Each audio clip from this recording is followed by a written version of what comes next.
The woman couldn't believe that she didn't miss her brother and sister. If only she could see them again, she would go to the ends of the earth. With these words, the unknown woman extended her hand and wished Yehi happiness. As soon as it began to subside, she closed her eyes and rushed about in the darkness in search of her brother and sister.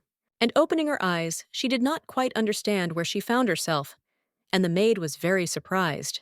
The girl entered the body of a woman named Merchant Reinswein, and her memory began to belong to the main character. She did not immediately understand who it was, but the name Reinswein reminded her of it, and she really became that woman, Marquis Eins Reinswein. She is a minor character in the novel Supreme Happiness, and she inhabited the body of his wife. Eins loved the main character of the novel, but he suffered many failures and had to give up his feelings. The main character of the novel Highest Happiness was Serena Leaf. She is wrongly accused of betrayal and loses everything. Having obtained the treasure of Escalating, she goes through many trials and tribulations to restore her good name. She gets married. She can become John Howarth, the protagonist of the novel, at the end of the story. They have children and live happily. Eins never got Serena. Well, there is a brief mention that he met his love, and that girl is none other than Merhin Taye. However, later she became Merchant Reinswein. But why she moved into her is completely unclear. The servant informed her that her husband would soon arrive. The girl quarreled that her brother and sister also lived in this world. Even if they are here, they probably look different, and she is not sure if she recognizes them. After this, the lady met her husband and noticed that he looked so cold. According to Merchant's memory, they don't get along, which is perhaps why she was so tense inside, without realizing it. The lady noticed children next to him, and it came to her mind that he had said that he was thinking of coming with the children. These are the children of the main character, Serena. As I expected, he still has feelings for her. Suppressing the embarrassment that arose in Merhin's soul, she opened her arms to the children and told them not to be afraid. The lady sat down and extended her hands to them and said that they should not be afraid and come to her. The lady didn't quite understand what was happening to these kids. The reason why she moved into the body of this particular heroine is these two. As soon as she saw them, she immediately understood everything. My sister said she still had a fever, but the girl said she was fine. The guy asked Bean to take care of her sister. Bean decided to find out where he was going at this hour. The guy said he was going to the drugstore. Bean said she would go with him, so they told their sister to rest. She had a loving family, and she lost her parents at a young age, but raised a brother and sister. Ban asked his sister why she followed him. The girl said that she didn't follow him for anything. The sister is waiting for them, so they need to hurry. She couldn't afford to have extra things in life like others. Finally, they came to the drugstore. The main character lived only for her brother and sister. They were everything to her. Well, the car hit them. It all seemed like a dream. The woman believed that she missed her brother and sister. Yehi was in tears and asking if she could see them, and if so, she begged. She in tears asked the woman to let her see them, because she would go to the ends of the earth for them. She will go anywhere. The woman said that she wishes her happiness. And here she was, trying to keep up with those words. Even with a completely different appearance, she recognized them. They were twins here too. The woman couldn't believe that it was really them, and that they could really be together. Now she can't believe she was worried about such trifles. The baby came up to her and asked her not to cry. The main character recognized them at first sight. The little girls said that their names were Reef and Yosef, and that they would help her. She thought she would never have happiness in her life again, but this is a happy ending, because even greater happiness has come. Her name is Merchant Reinswein. The kids asked if they could just call her Merchant. The boy told Reef that it was impolite, but the woman said of course it was possible. The girl praised the fact that Merchant allowed her to. The boy was upset, and the lady said that Joseph could call her that too. She was thinking about how she could avoid calling him Ban by accident. The lady suggested that they be friends. This time, she definitely won't let go of those little hands. They looked very much like her brother and sister, so she suggested that they go. The lady turned to Eins and asked if he wanted to tell her something. Eins said that it was nothing and he was glad that she didn't mind. In that case, it was better to go. Joseph likes to read books, and Reef likes candy. The guy said that's why her teeth rot every day. Reef assured him that it wasn't every day, and said that he was making something up. But the guy didn't agree with her. The main character is so happy to see her brother and sister. but she hears Merhin's sad thoughts. She can't love these children. She remembers how she and Eins met. That night, Eins got drunk and hugged Merchan, calling her Serena. Merchan did not push him away. She hoped that fate would smile on her. After this, she became pregnant with Eins's child. But after only 5 months, she had a miscarriage. Merhin was heartbroken and sobbing, hugging her baby's tombstone. Eins never supported her, never said a word about this misfortune, and only spoke to her when the Marquis and Marchioness Howard died. They were blown away by copper, and their bodies were later found. So he thinks of taking their children to them. It wasn't discussed. He brought Serena's children home. He didn't care about the death of his own child Yegor and his wife, but he took the children of his true beloved into his care. It was a sad meeting. The children ran to meet her in despair and conveyed to her all her feelings of confusion. The children asked Merhin if she was sad. She told the kids that she was not and suggested that they move on. She should pull herself together because she's not merchant after all.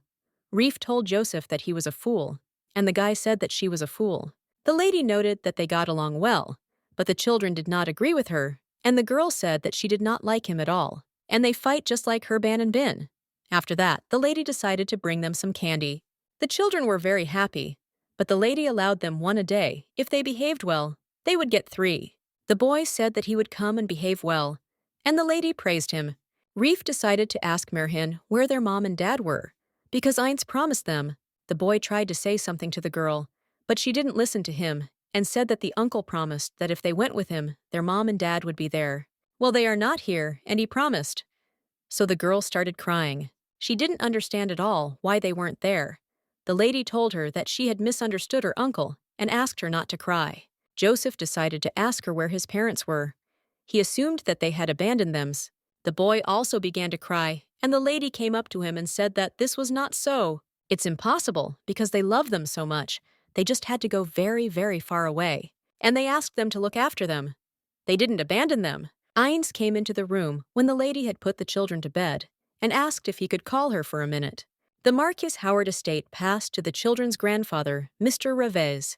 He agreed to take them back when they were old enough to inherit the title. She explains all these things to her, still not even thinking of asking her anything. His Excellency asks them to take good care of them. The girl feels uncomfortable with him because of Merhin's memories, so she tells him not to be afraid because she will take good care of them. If you remember how Eins treated her, it makes you feel bad. The man was grateful to her. The lady said that if that was all, then she would be leaving already. She did not want to spend another minute with him. Merhin has not lived in the same room with Eins for a long time. They only seek each other out on business. But even so, his servants did not look down on Merhin. Only now it does not matter. But she feels like she's being watched, and they probably think she's pathetic. She didn't know why she had entered this particular character, but she met her beloved brother and sister. Even though they won't recognize her, there's nothing wrong with that. They'll be happy. A maid burst into the room and shouted that something had happened to the young master and young mistress. Merhin immediately rushed to them and began calling for Reef and Joseph. The maid reported that the door was locked from the inside. They probably woke up and saw that no one was around and became worried. But it was not at all clear who had locked them. So the lady asked where the key was. The maid said that they had already run for the key and that they would open it soon. Merchant shouted to Reef and Joseph, asking if they recognized her. The lady shouted that it was Merhin. Then the children recognized her. The lady confirmed that it was she, and she probably locked them in by accident. So I asked if they could try to open the door. Well, and DET, and they did not understand at all how to open them. The lady understood that they were still very small. They did not even know how to open the door themselves. Joseph was tearful and asked if they could go out, and Reef was already thinking that they would never leave this room now. The lady said that of course they could, so there was no need to be afraid, you just had to wait a little. After that, Eins came to her. He opened the doors, and in front of them stood the twins who were trembling. Reef immediately threw herself into Eins's arms, and the lady took Joseph in her arms. She told him that everything was fine. Merhin asked her husband why he was looking at her like that, and told him to calm the girl down. When you looked at her, you saw that she was telling the boy not to be afraid, because everything was fine, and he was gradually calming down. Merhin turned to Reef and Joseph and asked if they wanted her to sleep with them. It seemed she would have to sleep with them for a while. Her husband didn't mind and left. The children were shocked with you that she and Eins do not sleep in the same bed. The lady was surprised when she heard such a question. The children thought so because their mom and dad always sleep in the same bed. The lady offered them to eat a candy each, and she would put them to bed.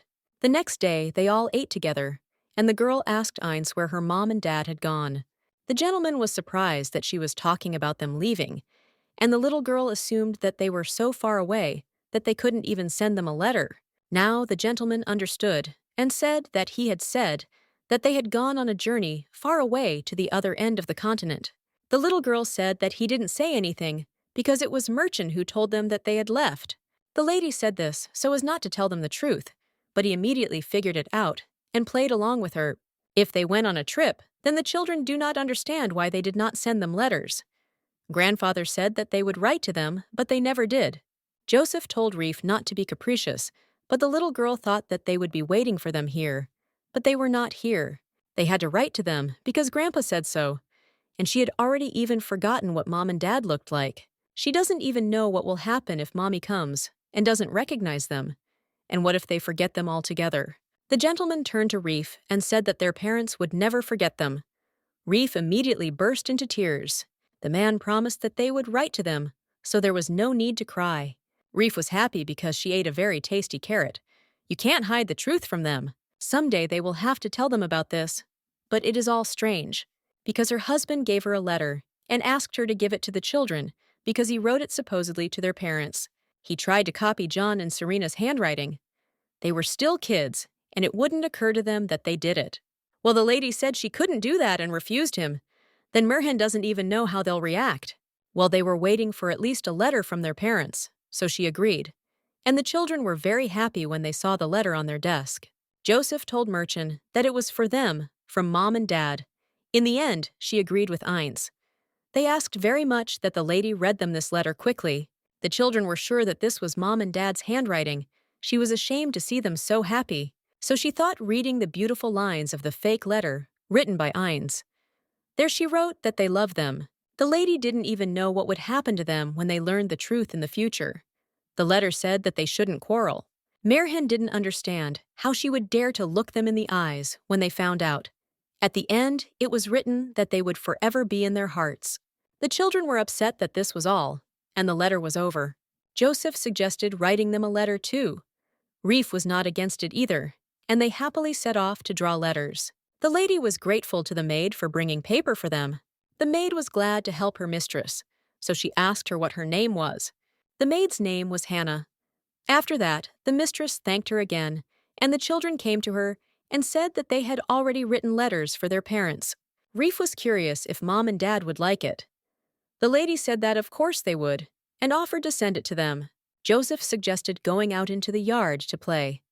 Reef asked Hannah to play with them. Their letters will never arrive. Eins thought that these children were too similar to Serena and John. He remembered how they called him the same way and smiled the same way. Of course they look alike because they are their children, but he is not sure that there was a time in his childhood when he laughed as carefree as they do. His parents thought it was some kind of nonsense to communicate with other children and did not understand why he did it. He had been kept in a cold, windowless room since he was a child and was not allowed to go out. Suddenly, he was pulled out of there and told to straighten up and behave well. One day, the unthinkable happened. He was released for the first time in his life, tidied up and dressed nicely. After that, he was introduced. The guy who saw the boy was named John, and he was very happy to see him. The guy offered him to be friends, and he did not refuse. This was the first meeting of John and Eins. Because John came to visit today, Mom didn't even beat him. The boy thought there that it would be better if she were not there at all, and at that very moment, a friend approached him. John asked him why he was sitting there, so he offered him to play. With John, he felt so many emotions for the first time, joy and happiness. Eins was not at all against playing. The day when John Govart first came to visit with her father was the first happy day for Eins, but the happiness was short-lived. They were playing with a toy ball and John accidentally hurt himself. It's a toy sword that's old, and when they were fencing it just broke. He got scared when a piece of it flew into his face, but luckily it only scratched him. But for some reason, Eins has turned pale, and there is no face on him. So the guy went up to him and told him not to worry, because the splinter had just missed him and he was okay. Well, the boy's mother had already beaten him and asked him to ask the young master and the marquise. After that, she noted that it was better for them to leave. John was trying to restore his father and wanted to help his friend. John noticed that the boy smiled at him as if everything was fine. It was a silent goodbye. From that day on, the Rhineswein estate closed its doors forever, and a long time passed before they saw each other again. John was in tears together and asked his friend what was wrong with him. He made his way to him and said that they had come to save him. He shouted to his father that he had found the boy. John came specifically to save his friend, who was left in a locked room. The Marquis said that he could stay with them as a guest until he recovered. The boy had no memory of how he had ended up there, and he hadn't even thought to ask about it. After that, John came into their room and invited Ines to play. Well, the Marquis said he needed to rest. Well, they asked him to stay with them because he would be bored. Then there appeared the one who became the whole world for Ines. The girl with violet eyes. Serena Leaf stood between him and his friend. The girl greeted him very friendly. Serena, the young heiress of the Laif family. True subjects of the empire, John often came with her on his arm, together. They visited Ines. With them, Ines was very happy. But it was not for long, because soon Siren Lief disappeared. John screamed that it was a lie that their family could not be traitors to the crown. He asked in horror what had happened to Serena, and simply begged his father to tell him about it. The sin of treason, for which there is no forgiveness. The estate of Laif was burned, and the earl himself disappeared. His daughter Serena disappeared with him. A few years later, Ains had to leave Marcus Howard's estate, because news came that he didn't want to remember his mother was dead. It is said that she committed suicide with the help of the dragon Escaya's precious weapon.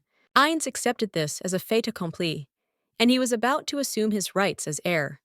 When he returned, the first thing he did was to establish a routine for caring for the violets.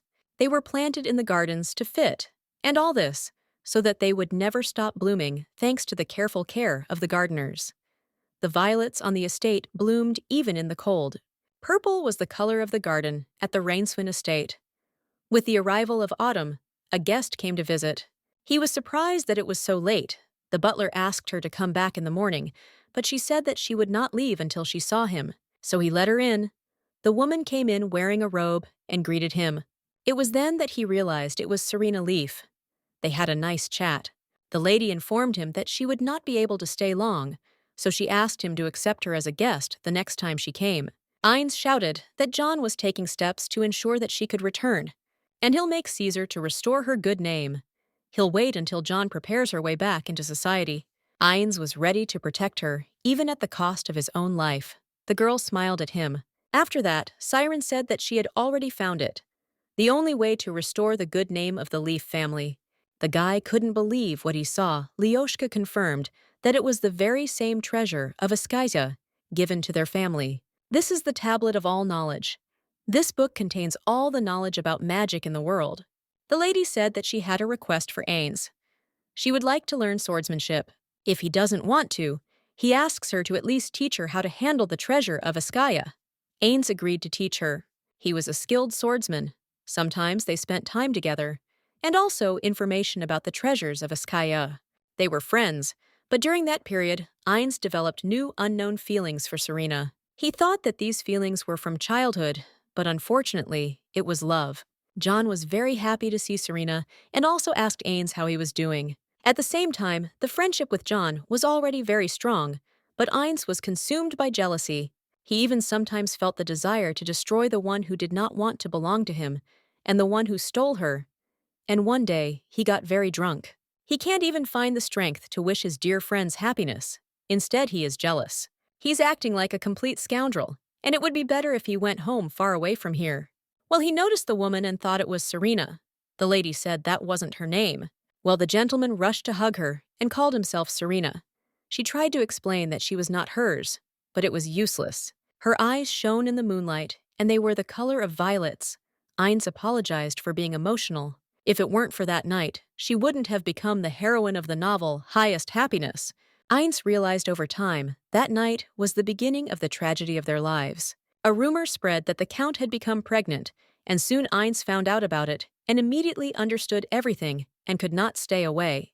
The Count was shocked with you that His Majesty was saying that this was his child. After this, he laughed and asked the gentleman why he stood up, because he had to get to the estate as quickly as possible. In honor of such an event, he suggested having a glass of wine period.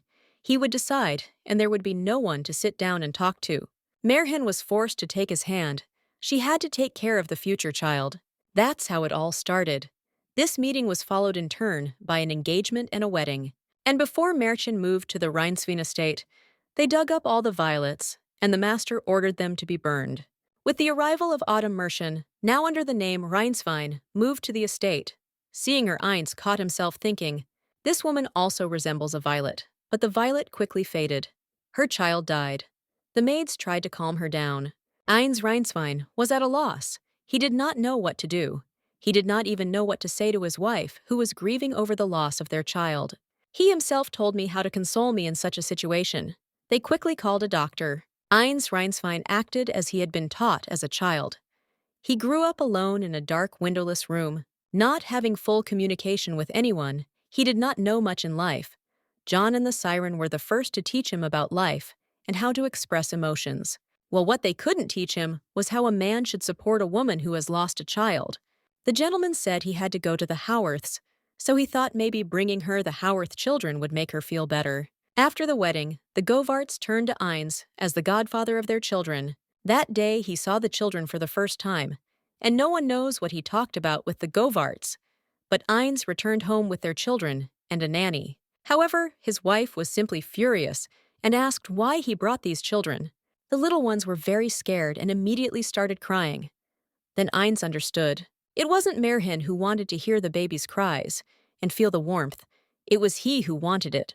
So he tried to approach her, but the woman asked him to leave her and quickly go out of her sight and take these children away from hers. Eins was unable to console her, and he and the children left the room filled with the sound of inconsolable rows. He thought that was all he could do for his wife, and so a chasm opened up between them. Time flew by unnoticed one day. His Excellency the Marquis sent a letter later that they did not die from a landslide. His son and daughter-in-law were found with deep wounds to their necks and chests, and it was not poetry that killed them, but someone who killed them intentionally. He was sure it was a contract killing. This whole thing came so suddenly. The treasure of the dragon Iskaya, that Serena had disappeared. They don't know whether the book was buried under the ground during a landslide or whether it was stolen. The master informed Eins that the greatest treasure left after John and Serena's death was their children. So the gentleman asked if Eins had thought about taking them in for his own upbringing, and the boy confirmed it. Sir, he is responsible, and it will be hard for him to protect the children too. No one in the empire could attempt to take Serena's treasure. Everyone knew that if they did, they would face the wrath of Rheinswein. Now, it is best to have in the empire was the protection for children. It was only a request from the Count. It is still unclear who is hunting their family, so his lordship may be in danger. So the gentleman asked the children to stay with him for a while, because he would help them. He couldn't say that the children really didn't know anything. The Count said that he took care of the funeral as quickly as possible, so that his grandchildren would not suspect anything. He also asked Eins to be careful with his words when speaking to children. John and Serena died, and the gentleman did not understand at all why they left him. He was in great pain. The little girls came up to him. Reef asked her uncle if he was crying, and Yosef told her that it was impolite. The girl also asked what the man's name was, and he sat down next to them and introduced himself. The little girl asked if she could just call him Eins. Sir, of course he allowed it. These children were so similar to his friends. He liked them. They reminded him of John and Serena. The boy wondered why they came to them at all, but then he remembered how his wife screamed and didn't even know what he should tell her. And what should he say to the children? Now he didn't know either, because they had no idea where their parents had disappeared too. A year later, when all seemed quiet at the Govart estate, someone seemed to have come for the children. But Eins has dealt with them. It is not safe for children here, so he must take them to his home. And the Duke asked if this would be too much trouble for him, but the gentleman believed that it could not get any worse. He must protect the treasures that John and Serena left for them. The children did not want to live with Eins, but he promised them that they would see their parents, and then the children immediately agreed. Reef asked the gentleman what she saw, and my brother told her not to bother the gentleman. The gentleman said that these were violets. They were going to the capital, and when he saw the violets, Ein suddenly realized that he had already forgotten that there was a woman who bore his last name. Merhen had already finished and began asking the girl if she liked her new hairstyle. Reef said that she liked it that way and asked her brother how he liked it. Joseph remarked that she looked like a fool. Well, the girl did not agree with him and said that he was a fool. Lyosha said that this was not true at all and that Reef was very beautiful. The little girl noted that Joseph had said that she looked like a fool. So the lady decided to ask him if his little sister was beautiful. The boy thought about it and didn't know what to say. After that, he said that he did not agree, and the little girl decided to hit him. The guy told her not to climb because she was heavy. The girl noted that they were the same as in her previous life. Ben also loved it when she put 2 ponytails on her hair, and Ben always teased her. He made peace with Ben in an instant. Anyway, Reef asked Merhen to do her brother's hair too, because he had long hair too. The girl asked the lady to make him one with a red bow, but the boy said that she didn't want it. Merhen told Reef that she couldn't do anything to him that he didn't want. She doesn't like, for example, when she's forced to eat carrots, and Yosef doesn't like it either. Reef understands, but bows are beautiful, so the lady suggested that she tie a few more bows. Joseph said that he still agreed, but he doesn't want a red bow, purple ones are better. He apparently wanted it too. The boy also asked her not to run it through his hair because it hurt. Joseph immediately became so cute. The boy asked Merchant if it was true. The lady noted that this was, of course, true and suited him. The boy said that he wanted to show it to his mom and dad. A year has passed since their parents died. The children decided that they would show this to their mom and dad. The time has come, but the children are still patiently waiting for their beloved mom and dad. The lady asked if they wanted to write a letter to mom and dad, but the girl said that she didn't want to yet. Reef misses them very much, but she knows that they miss her too. And the boy noted that they will wait patiently for them. At their age, she would probably have behaved much less wisely. They are still small, but already so resilient. Merhen remembers herself in her youth, remembers what she really wanted. She wanted to grow up quickly and become strong to protect her brother and sister. Suddenly, the children thought about showing Eins. The lady noted that he most likely did not have time. Well, the girl wanted to go to him. Last time the lady tried to bring them to him, but he was busy, and it was obvious that he was irritated. The children wanted to see him, and she didn't understand how she could stop them, so she said they would go. Reef was rather calling the lady to follow her. Merhen will have to go, there is nothing to be done. In Eins's presence, she will inevitably be overcome by Merhen's emotions. To her, Eins seems callous and heartless. She, of course, does not need his courtship, but she is always not herself when he is around, because of these emotions that are alien to her. Only now, it's a different case. Communication with children softens her worries. The lady was ready to go with them with joy. Merhen noticed a knight on the road. A knight had been introduced to Merhen earlier, but she had thrown him out. Perhaps she should ask for that knight back. But in the entire empire, no one would look at trying to make an attempt on the lives of the inhabitants of the terrible Rhineswein estate. The Rhinesweins have a history of shutting themselves off from the outside world. The only reason Eins ever left his estate was to see Serena Lajef. The lady asked the knight if he had a master. He confirmed this, but wanted to add something. The lady interrupted him and said that they just wanted to say hello. The knight did not know if the gentleman was busy. Well, the little girl had already run up to the door and started knocking. The gentleman allowed her to enter. Merhen didn't have time to stop her, and he seemed to give her permission, but she doesn't know whether she should go in. Reef was delighted, because the master himself came out to them.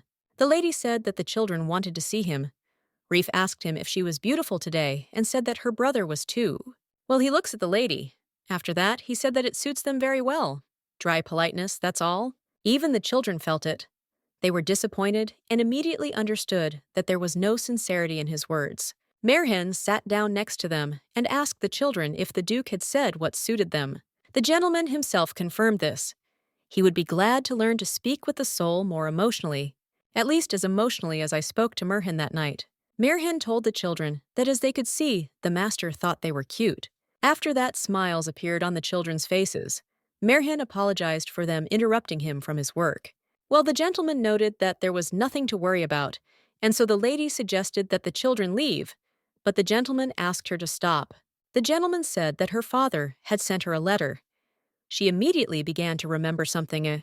When she lost her child, he said that he was not angry and did not understand why he should be angry at his daughter, who had married so well. It was funny because before he knew that the child was Rhinesvane's, he hit her in the face and threatened to throw her out of the house. He's just worried about how her husband will react to this. But he's not worried at all. She can give birth to another one. After that, she came out of her thoughts, and the Duke addressed her. She thought she would get away with it this time, but Merhin's memories came flooding back. After that, the children said goodbye to him. However, it was timely. She would be able to clear things up with the Count, her father, once and for all. He doesn't treat her as a person, but she has no time to waste on that. Now, she has her little brothers and sister, whom she must take care of.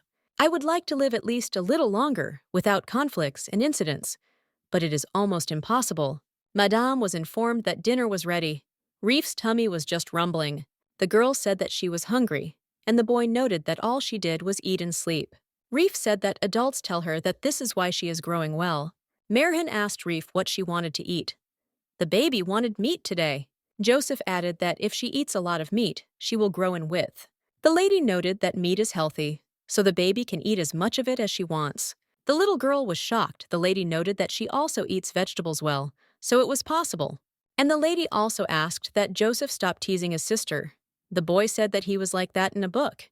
Reef noticed Ains and immediately called out to him, after which the master turned to her. She wants to give them the opportunity she didn't have. Let them eat whatever they like. Reef invited her uncle to eat together, and he did not refuse. Merhin said that she was also going, but when the children wanted to see him, she was at a loss and didn't know how to behave. Ains asked permission to take his leave, because it was time for him to go. The children said goodbye to him, and again, they eat only the three of them. The kids probably understand that he is busy, but for some reason he always leaves first. Reef told Merchant that Mary had a lot of flowers growing in her garden.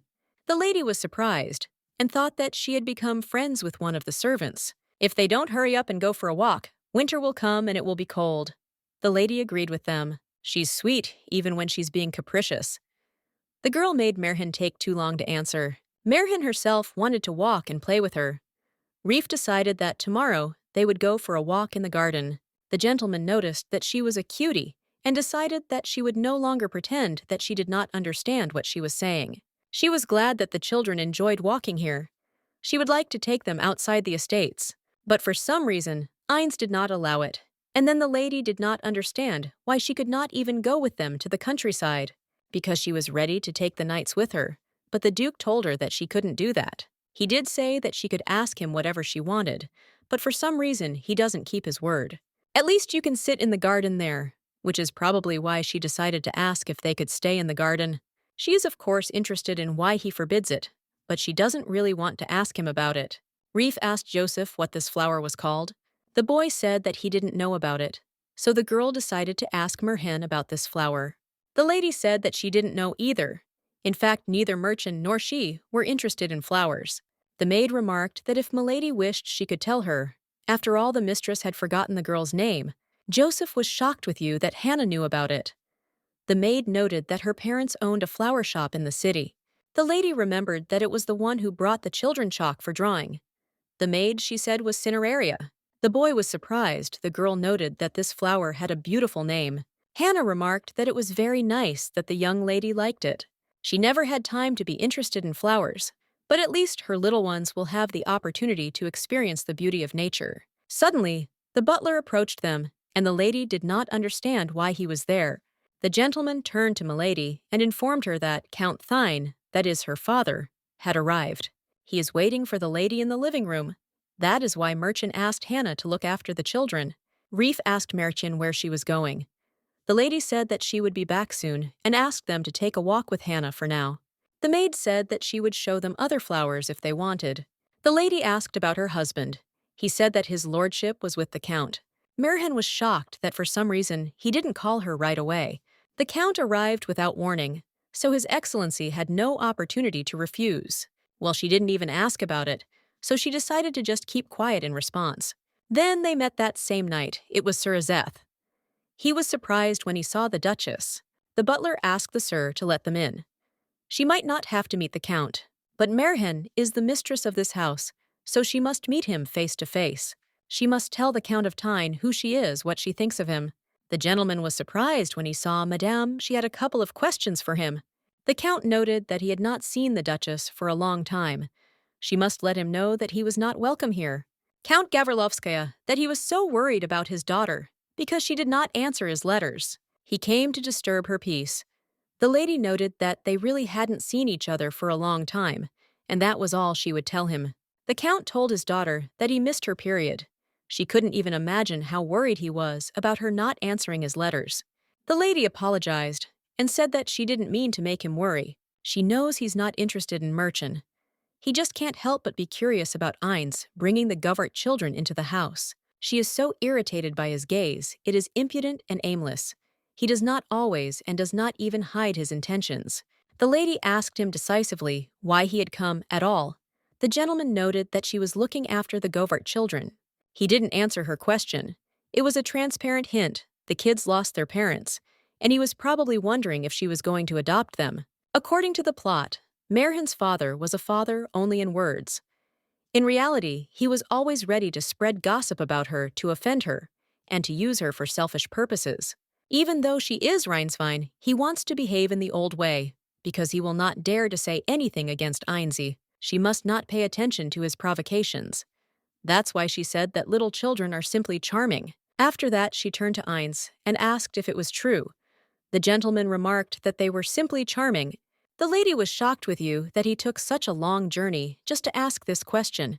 The gentleman said that she had misunderstood him, but she had just said that they had no free guest rooms at the moment, so unfortunately, they would not be able to provide him with the proper hospitality.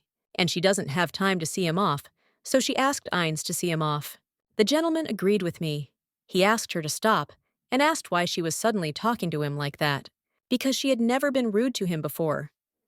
He tried to stop her, but the lady did not pay attention to him. It was no wonder he was so angry. He expected Marin to look at the floor and remain silent as before. After what her father said on the day she lost her child, she had changed her attitude towards him forever. Sir was shocked when he saw Madame and tried to ask her what happened. He was worried about her, and it surprised her, but the lady said that she was fine. The knight still tried to tell her something, but the lady left, and he read that he was a fool. Suddenly, a man came up to him from behind and remarked that the whole empire knew that he was a fool. He didn't understand why he was so surprised. This man was Asher. He had strangled the knight, and he couldn't speak. He said that the owner had a guest, so he shouldn't make noise. He tried to be quiet. The knight cleared his throat and said that now he could speak. Azet asked him not to sneak up on him like that again. But the master understood him and said that he wouldn't do it again.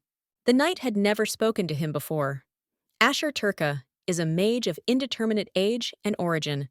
No one knew under what circumstances he met Marquis Rainsvain or where he came from in the empire. Many knights were distrustful of him, especially since he called Ainz his master. However, there were people who trusted him.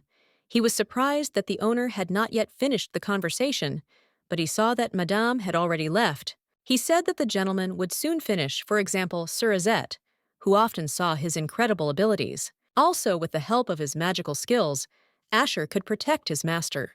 The Duke asked him if he had completed his task, and he immediately confirmed it. He also added that he seemed to be busy. The fifth-floor boy said that he probably needed to come later, but the gentleman said that he could go in now, and the knight would escort the Count to the gate.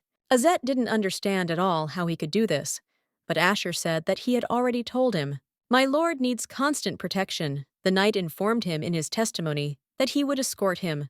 However, he won't be able to go far, but he will walk him to the door. The man ordered her to take him to Merhain, because he had to talk to this girl. The knight did not at all understand how he dared to speak like that about their madam. Therefore Azet reported that Madame is the mistress of this house, and she is on par with the Duke. So he asks him not to talk like that. The Count asked what he would do and whether he would take him to her. Azet said he wouldn't do it. Damn it. He started shouting that he was Count Tyene. He was a descendant of Edia Tyene, who used the dragon Askaya in ancient times. It was 1,000 years ago, so the knight didn't understand what he was doing at all. He drove the knights away and said that he would find her himself. The knight tried to stop the count, because he knew he had to. If he finds Madame, it will be bad. So we must catch up with him first. The count asked Merchant if she was really going to give her estate to other people's children. The lady asked the count to be more restrained. The knight tried to stop him. Merhen hated her name, which connected her with her family, but she did not change it. The main character doesn't know how to feel about this, but she knows for sure that she no longer belongs to this family. So she decided to correct him, and said that her name was Merchant Reinswein period, and it seemed that the count was lost. So she asked him to show the count. The father shouted that he remained with her tolerant even when she lost her child and became useless to him. He did not understand how she dared to insult him like that. Suddenly, the duke came up to him and asked the count what he was doing. The gentleman noted that Sir Azet had known the plan of the estate well for a long time, so he was interested in how the count ended up here. The knight asked the milord for forgiveness. After that, Ines ordered him to accompany him to the gate, and this time he did not turn anywhere. Merhen's grief over her lost child washes over her again. Her sobs ring in her ears, her white hands convulsively clutching the blanket. She gathered herself up for the children, who had barely learned to walk. She felt suffocated by the memories of Merhen. She tried so hard not to think about it all, but now, like a flood, like a dam breaking through these memories covered her. She was the only one who could take one step on unsteady legs. Perhaps she should not have gone out to the count, or returned immediately to the children. Although he would have found her anyway and said the same thing, it's even good that the children didn't have the chance to hear it. Reef ran towards Merhen. The maid tried to stop the young lady. The little girl said that she had a present for Merhen, so the lady asked what kind of present it was. It was a wreath of flowers, and the little girl noticed that any flowers suit her. Her kids made it for her. Every time they walk in the garden, they weave a wreath for her. They said they did it for their mother. They talked a lot about their parents. Joseph prepared a bouquet for her from himself. Their parents died young, but they were so lucky that they spent at least 5 happy years with them. The lady was very grateful to the children for the gifts. She can no longer call them her little brothers and sisters in her mind. She wants to ask this woman if she really wants her to be happy. If so, then for some reason she didn't erase Merhen's memory before infusing her into this body. And for some reason she didn't leave her brother and sister's memory because they don't remember her.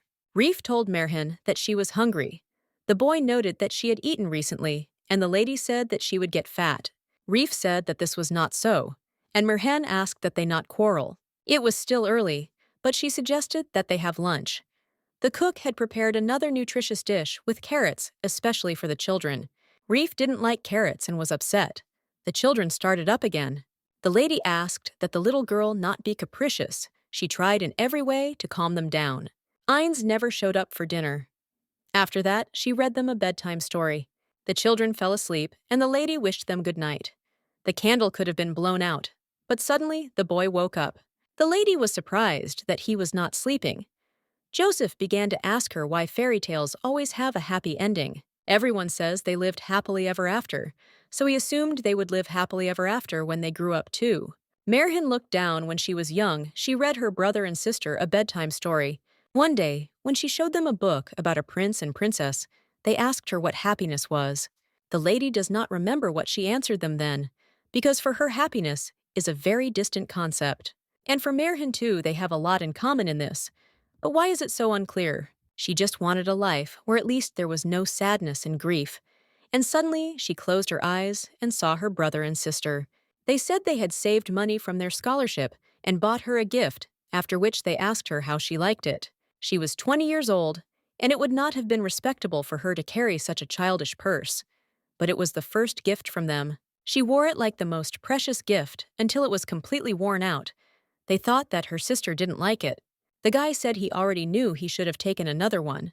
She was afraid that this introduction would end, so she didn't want to say a word. Ban asked her little sister not to cry, because she would not upset her anymore. Bean said that she was lying again, but the girl asked him to keep quiet. Ban told her sister that she would do everything to make her happy, and she would always try to make her happy. Bin told her to learn to at least not cause trouble first. Then he said that he would bring her happiness too, and more than his sister. The girl was very grateful to them, and as soon as she spoke, the dream disappeared. Devastated, she fell to her knees, and in that lonely, empty place, she just sat on her knees. She heard someone talking to her, but she didn't understand who it was. After which she saw in front of her the real merhen, who was also kneeling in the garden. It's true, it's the real merhen. In that case, it must mean that someone called her to me. If a man said that he could turn back time if she wanted, the main character was interested in what they were saying. The man said that he could do it. If this is how she can be happy, then he is ready to fulfill it. The girl decided to run up and asked him what he was going to do. Well, after that, a strong wind followed, and the girl woke up from this horror. She dreamed of a fragment of her memory. So Merhin did not die at the hands of Eins. She died on a cold, snowy night. These were the last minutes of her life. She entered the body of Merhin, who spent the last days of her life in complete solitude. The dream was restless, but the street was so calm and quiet. Perhaps because it was early morning, and yet she doesn't want to disturb this silence, so she decided to look at the flowers and calm down. She had a lot of things to fix, and he gave her time, so he believed she had done it. This man is the same one she saw in her dream, but she didn't understand why he was here. He said that she also made a conscious choice, because she also wanted this kind of happiness. He doesn't know that she is not Merhen. She is afraid of education, as if he can drive her out of this body.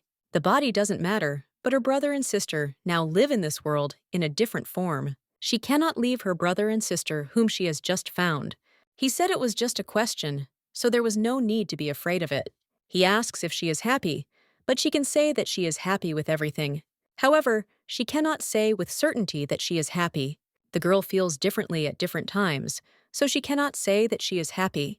Merhin said she didn't know. He hoped that, the next time he asked, she would have a more definitive answer for him. He put a bracelet on her, and the lady was very surprised, after which she asked what it was, and why he gave it to her. Well, the man disappeared and she didn't get any answers either. The girl doesn't know who he is and doesn't understand anything. Then she met the Duke. He was surprised when he saw her. After this, the gentleman remarked that he was surprised that she got up so early. Madame, what about him? He also got up very early. The gentleman said that he just had things to do. Merhin asked what was going on so early in the morning. He wanted to tell her something else, but suddenly someone called him. It was the knight who said that Commander Arata was looking for him and said it was urgent. Merhin felt very good because she could be with the children, and it was such a joy. The Duke asked what was wrong with him, but the knight said that she would like to question him. But the gentleman was against it and said that he wanted to do it himself. Eins said that he would be back late today. He must be very busy. The lady said that they should not worry because he would be back soon. Every time he was late for dinner or couldn't come at all, the children were upset. Probably the Marquise and Marchioness of Govart always ate with the children, and they were used to it. After she managed to console them, they sat down at the table. Every time she noticed that they looked at Eins's empty chair, she distracted them, offering their favorite food even after dessert. Eins still didn't show up. The man asked Reinsvein if he thought he could protect his children. The Duke knew he was coming for them, and he wondered who the idiot was who had the idea to go against him. He'll kill him anyway, even if he doesn't say anything, so he'd rather die than help him. The gentleman grabbed his face. The knight tried to stop him. The Duke said that he would kill him himself in any way he chose, so he shouldn't try to die himself, and should tell who ordered to kill Serena and John. And as for the children, he wonders who needs the treasure. After that, the man laughed. He started saying something about his wife and children, after which the Duke immediately killed him, unable to bear it. He tried to say something, but the master ordered him to get rid of the body. The gentleman understood that if they were hunting her, the children were definitely in danger, and he would not leave it like that. The children were happy because a letter came from their mom and dad. They don't understand why they haven't written to them for so long, and they were probably on their way. Reef asked Marin to read it to them. She wondered how long this would go on, and whether it was right to keep them in the dark any longer. If the truth came out, it would only hurt them more. The little girl suggested writing an answer, perhaps drawing a picture, but for the sake of their peace and happiness, this temporary measure could be extended. Although their peace can be disturbed at any moment, Reef drew a very beautiful picture, which included her mother, father, her husband, and children. She drew her and Eins as distant from each other, so even children could see what their relationship with him was like. The maid announced that dinner was served, and the mistress called the children to come with her. Reef was upset that Eins wouldn't come this time either. He was probably busy, so Miriam suggested starting without him. It seems their parents were really together at every meal, and they are sad. So the lady suggested that they go and invite Ines for dessert after the meal. They were surprised that they could do this, but the lady said that first they needed to eat. She went to him because the children miss him, but whether he will be happy to see them is unknown. Reef was very happy when she saw the Duke. He was surprised when he saw Milady with the children. The little girl ran up to him and said she missed him. The lady noticed that his look was strange. She said that they came because they missed him. He probably had things to do. Well, she asked him if he minded if they didn't wait in his office. The gentleman didn't mind. So Merhin went with them. When he was near her, the lady said that they missed him very much. So she asks him not to be late. The children were surprised when they realized that he would not go with them. Marion said that they had to wait and he would come. He didn't even know if he had the right to be with them. The Duke believed that he should not approach them, because if he got too close, they would smell him. They recognize his disgusting smell. When he was sitting alone, Asher came up to him and did not ask what was grieving his master. Ains didn't understand what he was talking about and pointed out that he was mistaken. Asher didn't understand why he wasn't with his wife and children. Then, the Duke thought he was just spying on him and asked about it. He asked if Asher could remove the smell with magic, and this surprised the magician, after which the gentleman said to tell him to forget about it, and having apologized turned away. The man did not understand where his master had gone, while the children were eagerly awaiting Eins's return. They wanted to play with him, but they thought he would come if they waited a little longer. It suddenly occurred to Merhen that perhaps these children saw him and Eins as their parents. She copes alone, but she would like her husband to participate too, but she can't hide it from them forever. After which the gentleman came into the room and was very surprised when he saw them. Reef was very happy. The gentleman asked how long they had been waiting for him. The lady said that it would not be very long, but in the meantime, the girl was asking to be taken into the gentleman's arms. The lady smelled a very refined perfume and noticed that his hair was also wet. She assumed he had taken a bath and changed his clothes. Reef noticed that Eins smelled very good. The gentleman was glad and noted that it was probably not easy for her to look after the children alone, so he thought that if someone else was needed. Merchant said that actually no, and she thought he was trying to say something by that. The gentleman remarked that he had not noticed such a bracelet on her, before Marin remembered that it was that stranger who had given it to her. She completely understood why he began to notice her. He would have continued to behave as if she didn't exist. The lady remarked that she did not think it was his business. The gentleman could not help but agree with her. The kids are worried, well. She'll try her best to hide her feelings for Eins. The maid informed the little lady that she had provided her with another cake, and the little girl was very happy. Reef had already offered food and said that she wanted strawberry, but the boy wanted to sit with Merhene. Reef turned to her uncle and asked if he knew what Joseph had said. The Duke asked what it was. The lady noticed that he was very responsive and attentive today. She doesn't understand if it's because of his sense of duty or if he's truly sincere. Reef asked Merchant if she had heard that Joseph wanted them to have tea together. The little girl said that it was so wonderful and asked her brother what dress she should wear to their tea party. Merhen asked Eins what he thought about it. She thought he was probably busy. The gentleman said that it was not a problem, and he would set aside time for them and warn them in advance. The lady was very happy because this time the children would not be upset. She had not noticed that there were so many flowers in the garden. The children were delighted to see Eins. The lady was also surprised that he had come early. Reef greeted the gentleman and was flattered that they would have tea with him. Ains was very grateful to her for inviting him. He had not been with them for so long, so he suggested having a good time. We noticed that his face changed. Despite Reef, he probably remembers his beloved. She doesn't even know if children are a pleasant reminder of the past for him. Well, for her, just being with them is enough to make her happy, because she is not the real Merhen. She saw him like this, and she immediately felt calm. The knight approached them and asked for forgiveness. The lady noted that it seemed Rian had something to talk to him about, so he could go. Eins said he was very sorry, but he would step aside.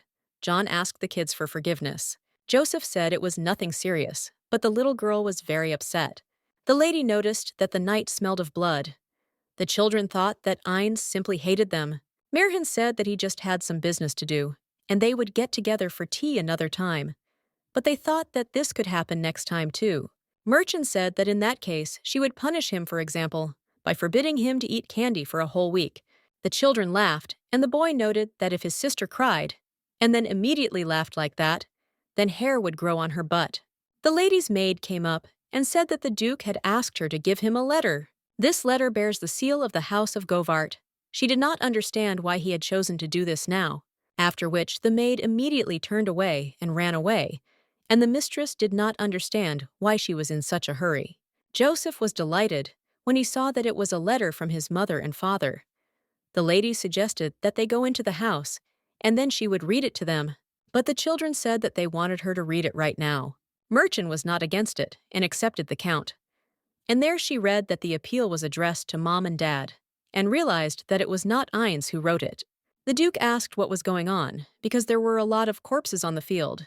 The knight reported that these people were trying to penetrate the magical barrier, and when they succeeded, they exploded. The rest were caught by the guards. Ines asked the magician what they were doing after passing through the barrier. Asher noted that the master was worried about his wife and children, and that this was not worth doing because he was constantly watching the entire territory and estate through magic. Asher asked for forgiveness and believed that he had disturbed him at the most inopportune time. Ines asked the knight to send soldiers around the area in case there were any survivors left, after which a servant ran up to the Duke and said that they had a problem because the young lady the master and his wife had disappeared. They waited for him here, but after a short time, all three disappeared. They were sure that someone had kidnapped them, and the master was angry because they had been stolen from his own house. He asked the knight to tell him if there was anyone among the servants who aroused his suspicions. He said that there was one Isabel Robin. His descent could not be stopped, and he works as a groom. Ines said it didn't matter. The first thing he had to do was find out where the children had gone. Robin should be arrested immediately if he hasn't escaped yet. If the search for the children doesn't yield any results, the first thing he should do is interrogate him. The maids must go in search of the children.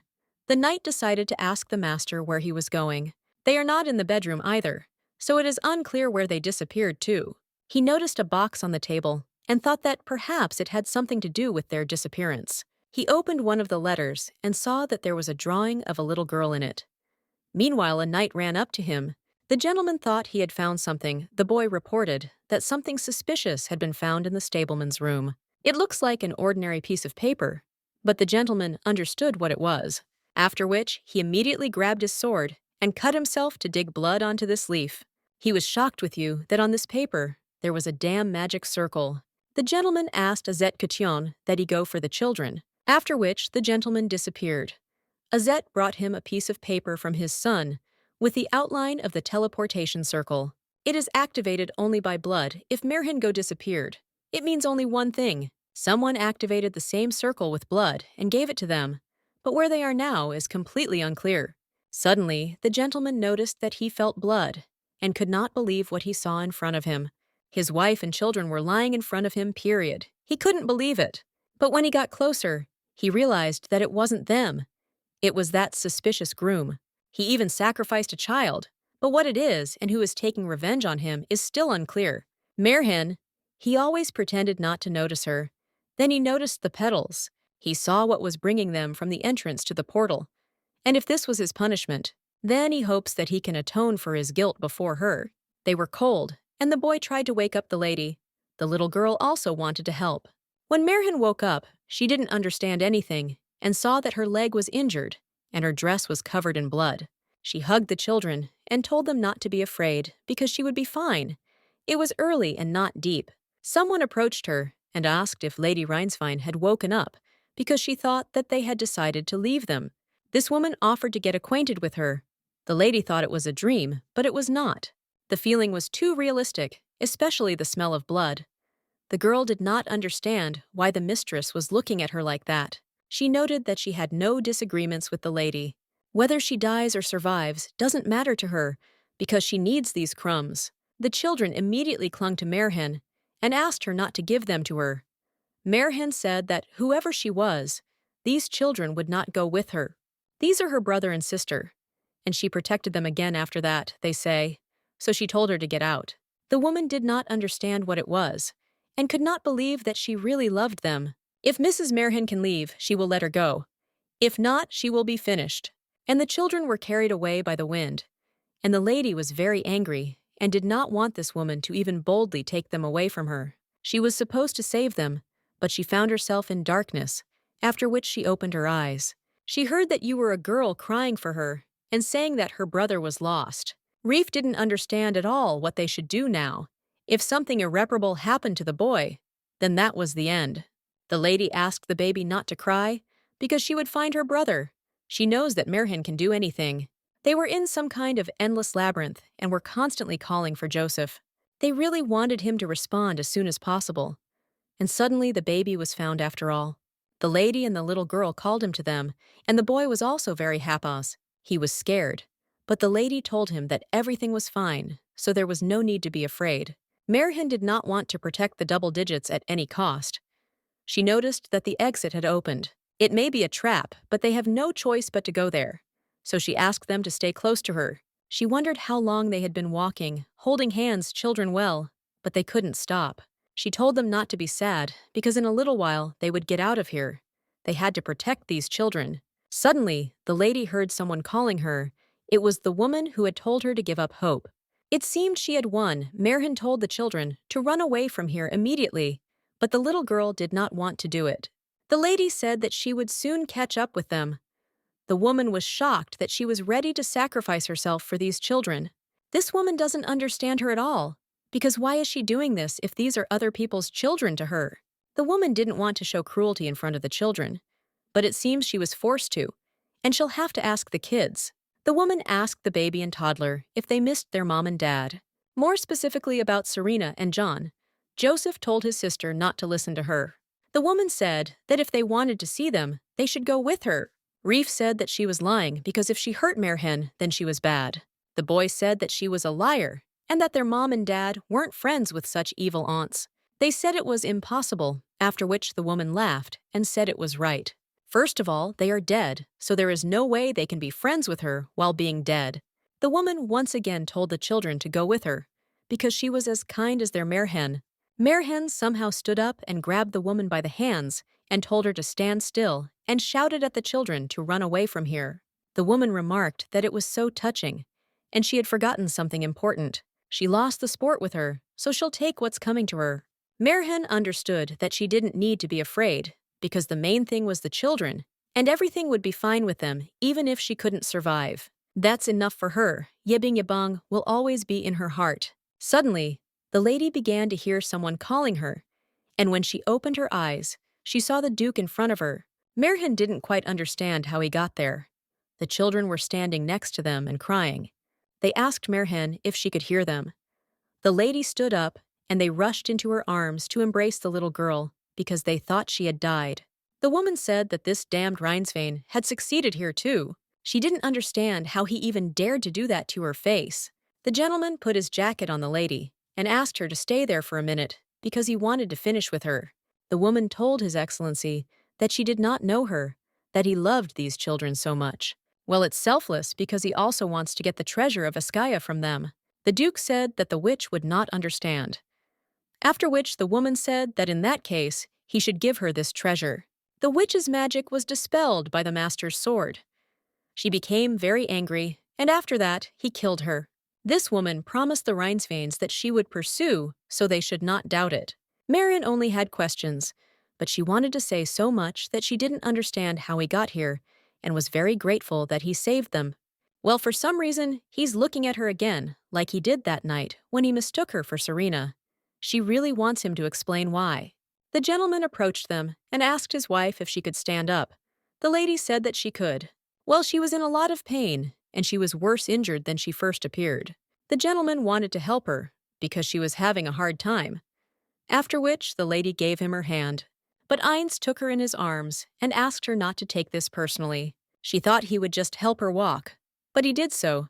She is very grateful to him. The Duke told the children to follow him, and not to fall behind his face. It was so close.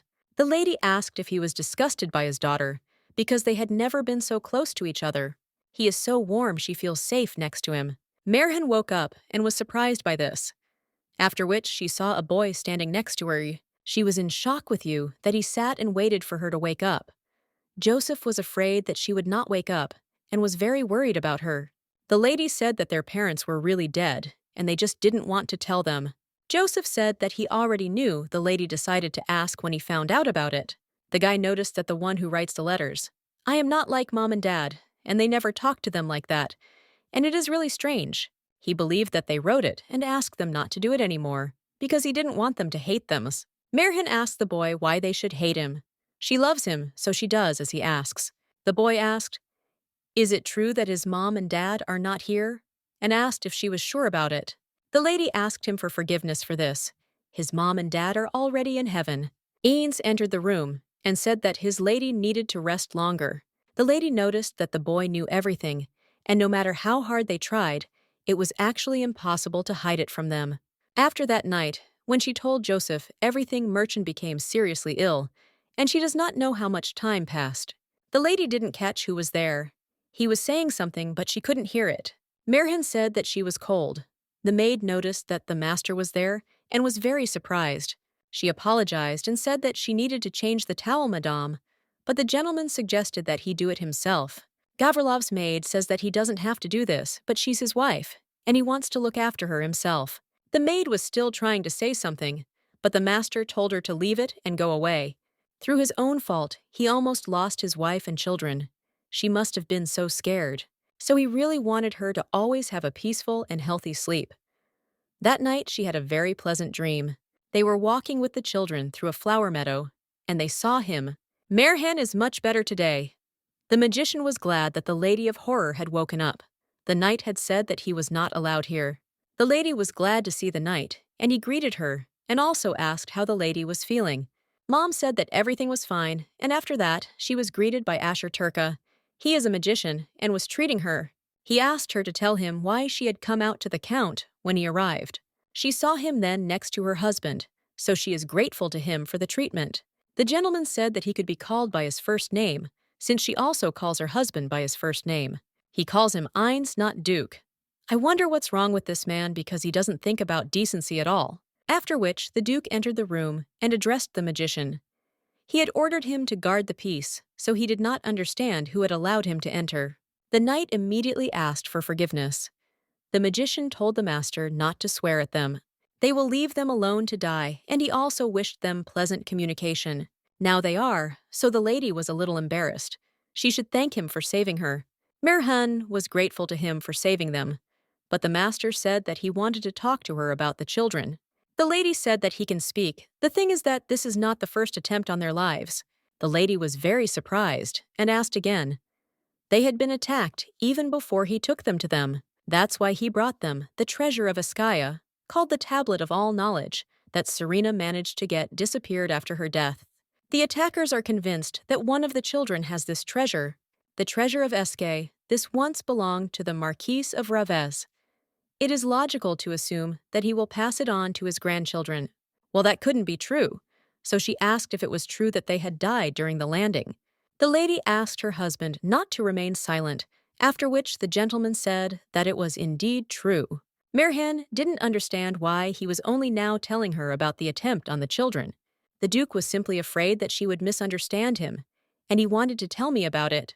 Merhin shouted at him that she was his wife, and did not understand how he could not tell her about something so important. Merhin wouldn't have been as worried about it as she was. She simply accepted the deaths of John and Serena as a given, and didn't ask her husband about anything.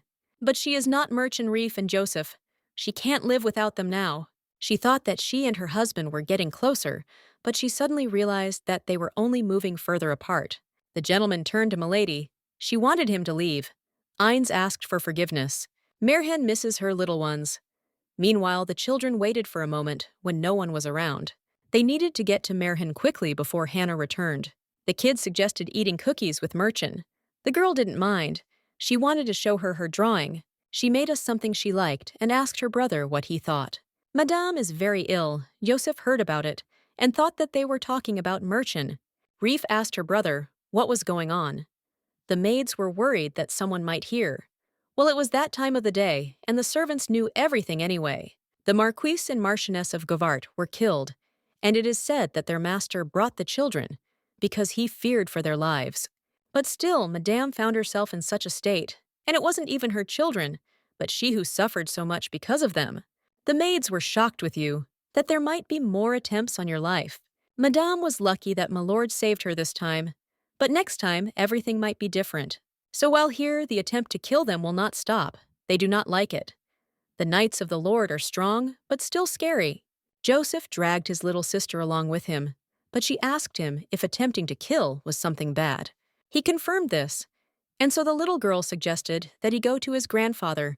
Joseph said that it was impossible, because then he would also be in danger. But if they stay here, Merhen will be sick. They say that it was because of them that she was hurt. The children had no idea where they were going to go now, so they started crying.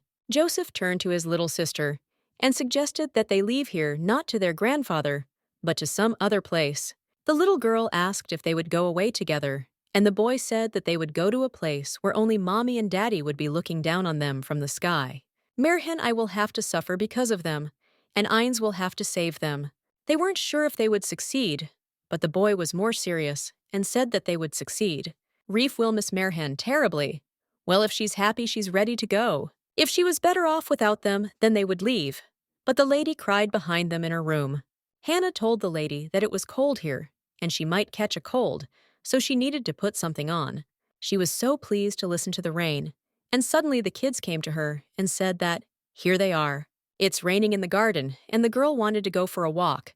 Marin said that when it stops, then they will definitely look at the flowers in the garden. Joseph drew a picture, especially for her. This time he didn't draw the parents. The lady remarked that she looked very beautiful and that she would hang it on the wall. Reef was still upset that it was raining outside, so the lady asked if she wanted some candy. The little girl happily agreed. Merhen was glad that she loved candy so much. The boy said that he wished it would keep raining. The butler informed Milady that his circumstances were looking for her. The lady did not understand what he needed. Therefore, she asked the maid to look after the children, and she herself went to the master. Ans told her to pass. He called her the master, noticed that she had recovered. The lady agreed with him and asked if that was why he had called her. If only for this, then she will leave. Suddenly, Hannah rushed into the room and called for the mistress, after which the maid asked that Madame not be offended because she had not yet recovered. The knight had already found them, and the lady threw herself into their arms, asking what had happened. She asked Sir Arito what was going on. The knight said that the children were trying to leave the estate unnoticed. The lady decided to ask the children if what the sir was saying was true. She asked with a cry if it was true. Joseph said that they were only a nuisance here. Merchant asked him what he was saying and who they were bothering here. She won't let them go anywhere, but just so they can explain why they were trying to leave. Reef said that everyone around her was just pretending not to know anything, and because of them, Merhen suffered. That's why the children thought they had to disappear. The lady tried to explain to them that this was not so, and that all this was untrue. She herself began to cry. The gentleman noticed that they were trying to leave the estate through the wing that belonged to his mother. He didn't understand how they couldn't get past the guard, and thought it was his mistake. That wing was unguarded, but now he ordered that guards be posted there too, so that nothing like that would happen again. The lady said that she thought that there were people among the servants who spoke ill of their children.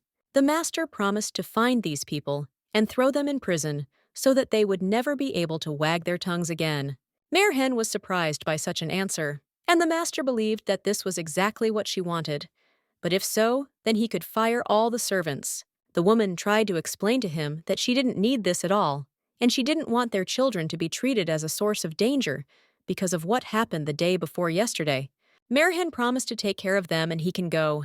He was busy when they almost ran away, so he can go and finish his business. The lady will be with them.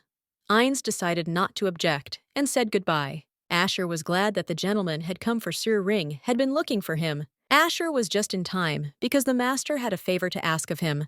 He had to put a magical barrier over the wing of the estate that belonged to his mother. He was surprised because the master had said not to touch it. This order is cancelled. Here is a new one. Asher is a little upset because he just finished his business.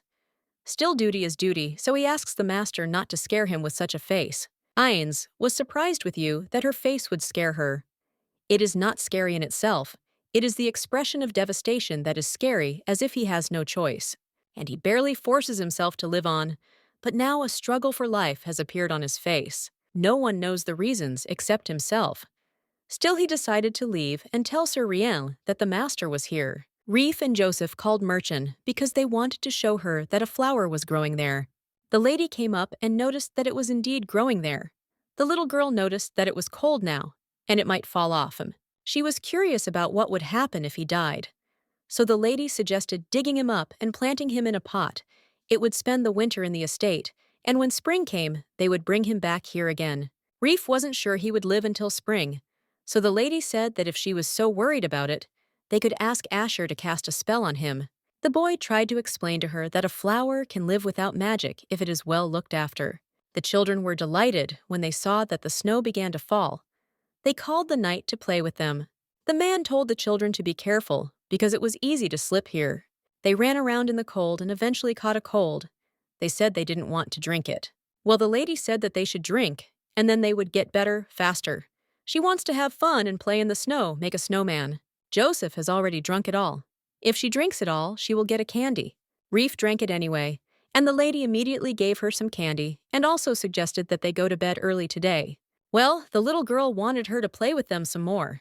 They really didn't want to think about having to drink that nasty medicine again tomorrow. Reef asked Merhen to sing a lullaby for her. The lady did not mind. The mixture I have been so quiet lately. There have been so few servants, so she decided to go to her husband. His office is even more cluttered with papers than before. She said that if he is busy, she can come another time. But the gentleman made a place for her and told her to sit down. He was going to find her himself. Merhen was surprised that he wanted to meet her. The lady asked why Eins would like to have the names of Reef and Joseph together in the Reinsveen family tree. He means he wants to adopt them. She doesn't want the children's names to be treated as a source of danger because of what happened the day before yesterday. The lady thought that he decided to do this because of what she said. However, this is probably why there were fewer servants. He fired everyone he suspected of bad gossip among them. So he listened to her. Eins is the children's godparents. Their parents are gone, and they have to take care of them. There will be a backlash. Their grandfather, the Marquis of Revez, probably won't object to it. And if he can convince him that upon reaching adulthood, the children will be able to return their family name and estate, he is also ready for the option that the children themselves do not want it. Merhen yesterday that it was great and was very grateful to him for it. The gentleman asked her if she thought the children would refuse it. The lady thought that they had no reason to refuse because they loved them. The lady noted that they were their children. The lord asked his lady what she wanted to tell him. Merhen invites him to attend a memorial service for Serena Leif. The anniversary of her and John's death is coming up. It is dangerous to take children with you. At first, the lady thought that she would go alone. But after what he said, although she thinks that they should go together, Eins was surprised with you that she wanted to go to the capital alone, and the lady confirmed it. He didn't understand how she could have come up with such a thing and why she was even going to do it. The lady did not understand why he was reacting this way, and said that she wanted to find out who was persecuting the children. Then the witch said that she would pursue them. Someone wanted to harm the children through her, and they would definitely try to get to her. Merhen thinks that this is the best way to catch them. After which the man asked how she was going to protect herself, and whether she knew how to hold a sword in her hands, and whether she had ever killed. Eins was furious that she was going to go there alone without protection. She was shocked that he was angry, after which he calmed down and asked for forgiveness, and suggested to forget about it. The woman did not understand why he was so angry, and said that at first she really wanted to go alone, but now she was suggesting that they go together, and asked him to think about it carefully. It would be good to meet Marquis Ravis there and raise the issue of adoption, and with him they will be very safe. The gentleman suggested that he could ask Asher to go, but the lady was against it, and said that she would only go with him. The gentleman thought about it and understood her. The lady raised that he agreed. She also apologized for taking up so much of his time, and said goodbye until tomorrow. He had never seen her like this, so he was very embarrassed when she came out. Asher burst into the master's room. The knight asked him to enter through the door, but the man had urgent business and was in a hurry. The magician asked if his master was okay. The knight told him not to behave so rudely. Asher said that she would have to be patient, because the master himself was climbing on Rojan. The master was not allowed to leave the mansion, and he said that there were monsters there. Ines noted that they would unite and leave no stone unturned from this place. Now they had a leader, so the situation became more dangerous, and he remembers that he told him about it. The man was shocked with himself that he was leaving the mansion anyway, and did not understand how he was going to protect his wife and children. The master said that it would be exactly the same as before. The magician included that he probably forgot what had been happening since he brought the young master and mistress here. Every day someone was trying to kill them. It was thanks to him that he was able to safely transfer the children here. Asher didn't even know what to say. The magician believed that he was simply lucky than that someone had simply spoken well in front of his bird. The bird said that if she cries to him for this, then he must do everything right. He was shocked with you that the gentleman didn't even hear the news. This girl keeps coming back with those puppies as if they were her own children. The gentleman recognized the count's voice. Even if he wasn't behind the attempt on her wife and children, he would still have to be dealt with since he wished harm on the little ones. But after all this is Count Thine, and he won't be able to hold him accountable just like that. By the puppies he meant the young mistress and master, and the girl was his wife. The gentleman wanted it to stop because he was ready to discuss it later. Asher was shocked. He didn't understand how this would happen later, because it wasn't a fact that this idiot count was behind all the assassination attempts, and he was going to just leave everything like that. Ines noted that this man was related to his wife. Therefore, he could not do whatever he wanted without consulting her. The butler turned to the gentleman and informed him that he had received an invitation from the imperial palace. Several aristocrats were killed in a landslide, and the imperial family and Count Laif will hold a memorial ceremony. He noticed that the lady was laying down under the children and saying that they had a good time today. The lady also wished the boy pleasant dreams. Ines simply watched this silently.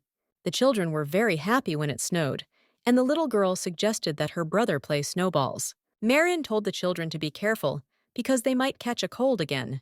After this, a gentleman approached her, and the lady was surprised that he was there. Ines added that it was cold today and asked that she not be outside for too long, and he would order the servants to look after the children. The lady said that everything was fine and decided to talk about what she said last time. They would leave as soon as the snow melted. Ines said that an invitation had come from the emperor, and he would like to take all the knights with him, but perhaps that was impossible. The lady thought for a moment and said that it was nothing special, because even a couple would be enough for them. The main thing was to protect the children. Ines remained silent, and then noted that perhaps one of those who was attacking the children was Count Tane. The lady was surprised her husband asked if the liana was in order. The lady did not understand how it should be otherwise. She told him that if her father was really involved, she was asking his permission to deal with him. Ines didn't mind, because he had thought about it too.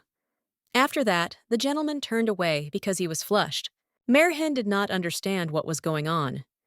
She thought that he wanted to say something, but the gentleman bowed and said that it was time for him to go. The lady thought it was strange, and the little girl came up to her from behind and asked what she and her husband were talking about. Joseph told Reef that it was wrong to eavesdrop on strangers' conversations. The little girl noted that he had been curious too. The boy asked what it was.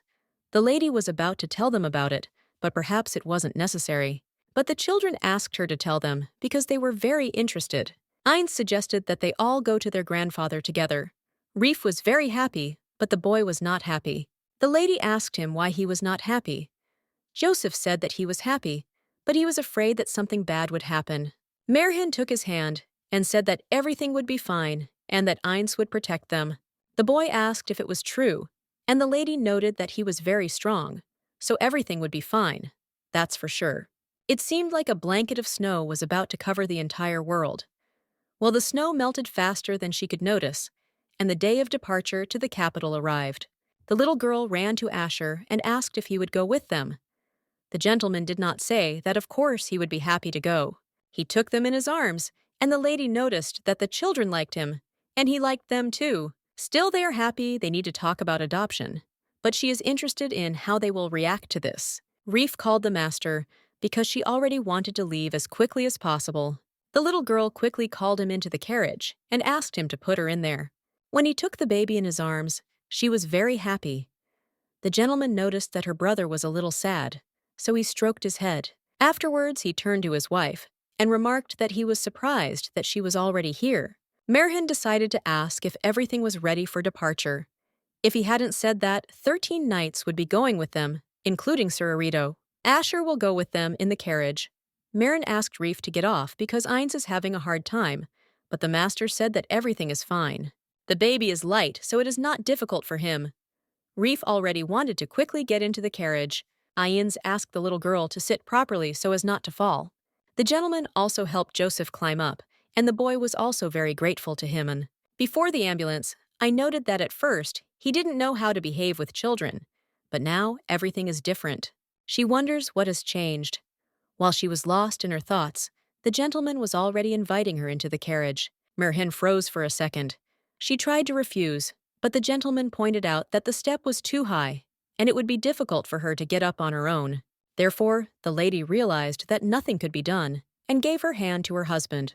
Ainz noted that she shouldn't worry about anything because everything would be fine.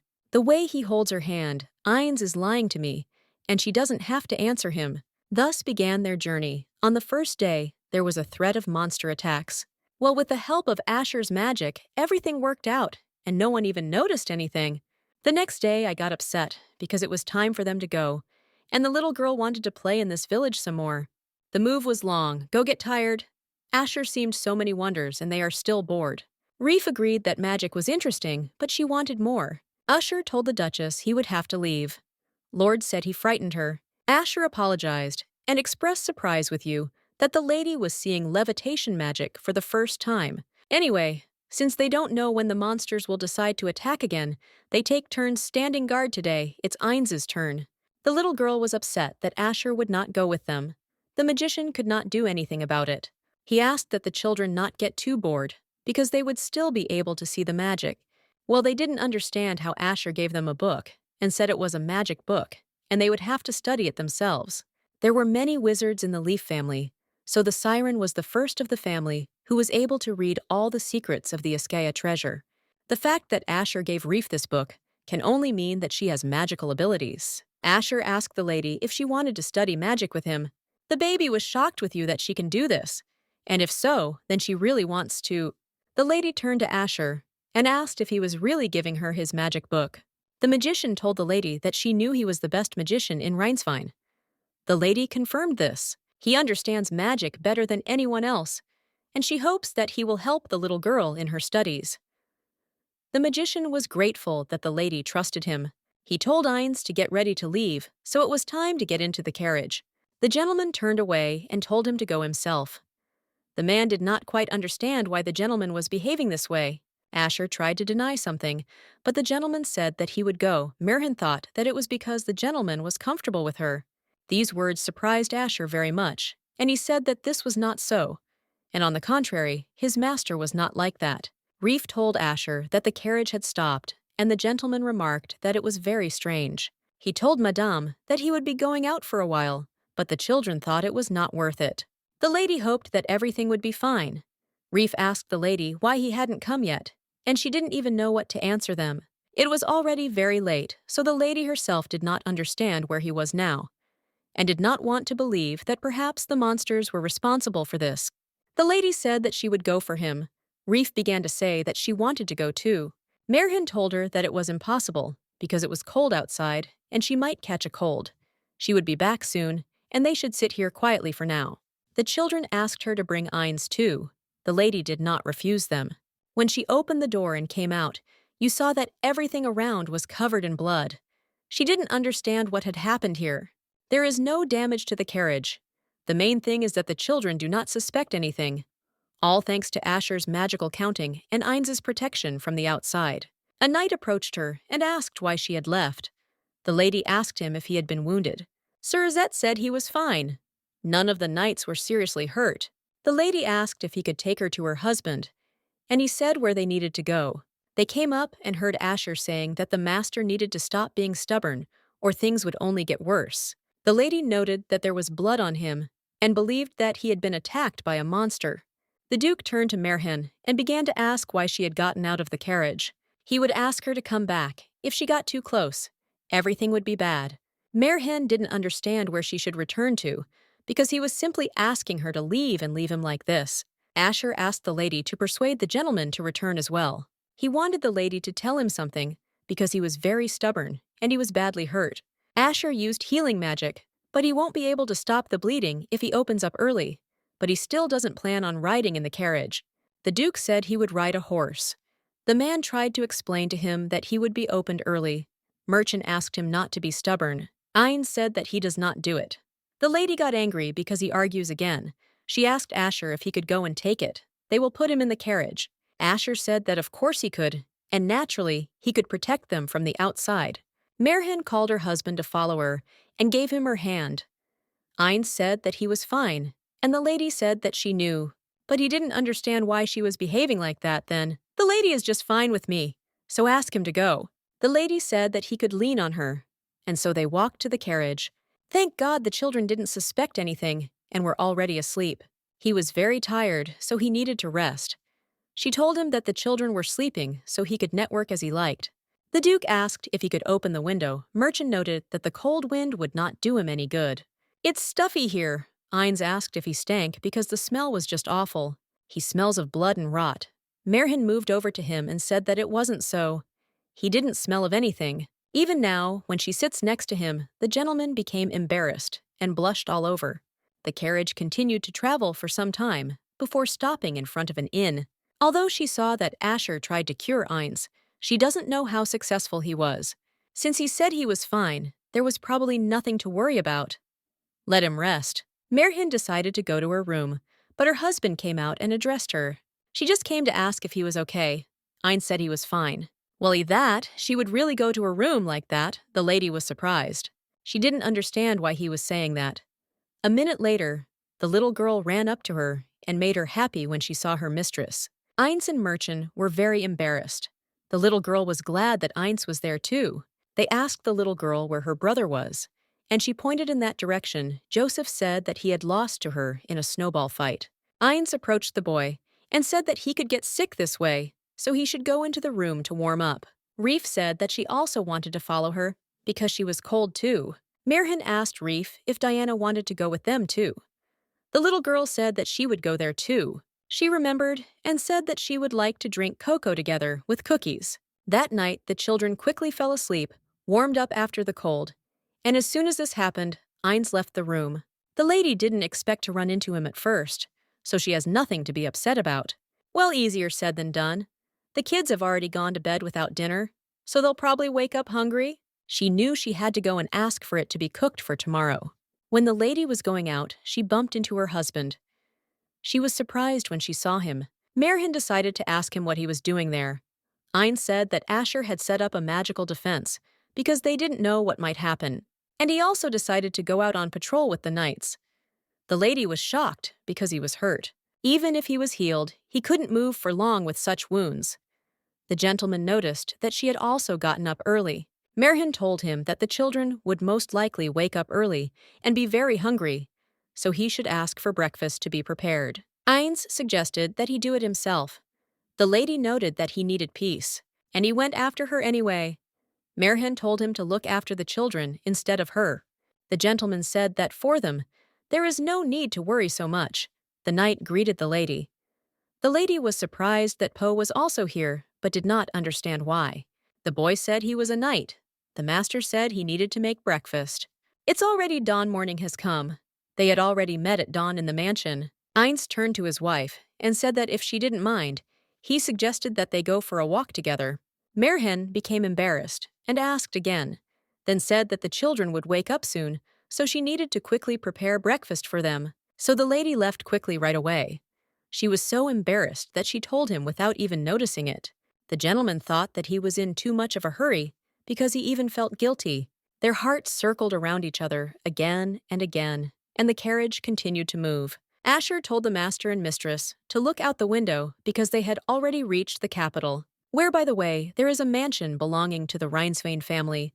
Perhaps because Eins rarely leaves his estate, the house looked a little abandoned. Fig was met by the butler and said that he wanted to show the lady the mansion. The butler showed them and the children through all the rooms and said that if they needed anything, they could call him. Despite the dilapidated appearance, all the premises were in good condition. There was not a diaper missing.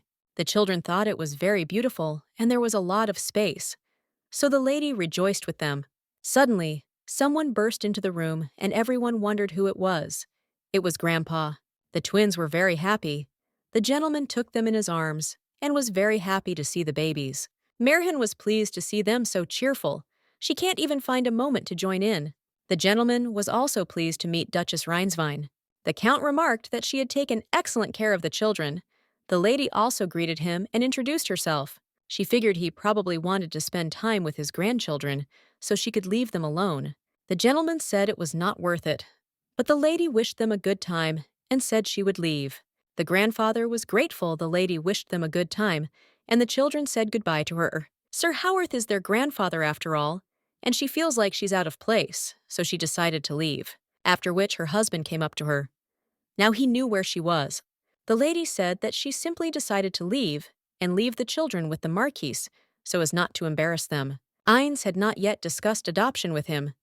The lady could not believe that he understood how she felt. She thanked him and said that she hadn't talked about this with the kids yet either. Everything is fine. If it is hard for her, then he will cope himself. But Marian said that it is not necessary because everything is fine. She decided it herself. The children look so happy. They are her precious brother and sister, but she will never know who she is to them. In this state, it is difficult for her to control her facial expression in front of her husband. The mansion is old, so the layout of the rooms is confusing. She might get lost on her own, so he asks permission to guide her. If she suddenly needed to go somewhere, the lady didn't even know what to tell him. The gentleman said that then he would accompany her throughout the house. The lady was surprised and asked again. Her mood seemed to make Ines feel closer. He was told that a gardener had been working here, but since the garden has been abandoned for a long time, she might not like it. And when the lady saw the garden, she was pleasantly surprised and said that it was very beautiful there and she liked it. Ines said that in that case he was very glad. Already in the garden, he turned to the lady, and the lady noticed that although the grass was thick, it was still very beautiful there. And suddenly, she noticed a tea table. It's in bad shape, covered in mold. Then the gentleman finally found it. They both became embarrassed.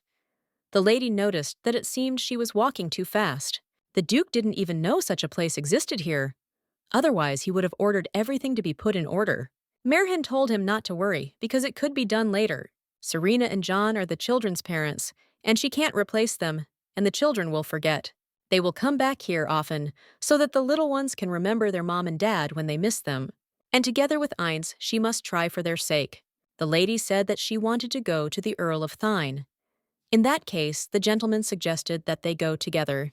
The woman did not refuse and understood that there were no options. If she went with him, she would reveal her sins, and that would be it. The lady heard the girl calling her, and when she turned around in spite, she saw Asher and Reef standing there. The magician noted that he was about to send people to look for the Marquise. Reef asked what they were doing here. The lady said that they were looking at flowers. The little girl said that she wanted to look too. The lady only asked where Joseph went. He and Grandpa are talking about something boring about complicated things that she can't understand. They are probably discussing history. Reef called Ines because she wanted to look at the flowers together. The gentleman agreed, and then the girl took their hands and was very happy. The little girl noticed that there was something there and pointed to the table. She remarked that it would be nice to have tea there. The Duke asked Asher to fulfill his request. The magician immediately understood that the master wanted him to restore order here. If he wants something, he just has to say it out loud because he told him about it. Reef was delighted because everything immediately began to shine. The little girl suggested to Merchant that they have a tea party here tomorrow. There will be her Merchant, Joseph Asher Rowe, and Grandpa. Asher noted that it looked like it would rain until their wake. The lady noted that she and Ines wanted to visit Count Tyne today. The magician said that I should worry about this, because if nature is not mature enough, then it will not interfere with their date. Marian decided to ask where Reef was, because she hadn't seen her for a long time. Asher wanted to say something, but the little girl had already run up to Marian. She had come so timely. Marian, you asked the baby if she should have been with Asher. Reef noted that she told him to come here first. She wanted to show her something. After this, the lady put the girl on the floor, and the little girl said that she would show her now. Reef can use magic. Merhin came to ask the little girl what it is. Asher added that she had discovered magical abilities in herself, just like he had. Reef said that she also wanted to do as Asher did, but she could only do a little bit. But the gentleman said that even that was impressive. Reef thought it was not impressive at all. While the mage was ready to argue with her, the lady noted that they were just like little children. Merhin added that she was impressed by this, so Reef is smart. The little girl said she wanted something. She couldn't protect her before, but Eins could. And Reef also wants to protect her, so she will quickly learn everything and become strong and will protect them. Well, the lady didn't agree with her because she and her should continue to remain children. Merhin hugged her and believed that, on the contrary, she should protect them. Ains approached Milady, having finally found her grandfather, and the baby were with him. Reef was very happy when she saw her grandfather and immediately ran to him. The Lord remembered that it was time for them to go. She asked the children to listen to their grandfather. Reef said they would wait for them. The lady decided that she would not take the children to the house of the Earl of Thine. Surely it was he who wanted to harm them. The gentleman was glad to see them, and remarked that their visit was a great deal to them. Merhin didn't understand why he was here alone, and where Lady Reunited was. The Count noted that even his wife came with the Duke, and they couldn't even imagine how happy he was. The Duke noted that they had not seen each other for a long time, and it seemed that a lot had changed in the mansion.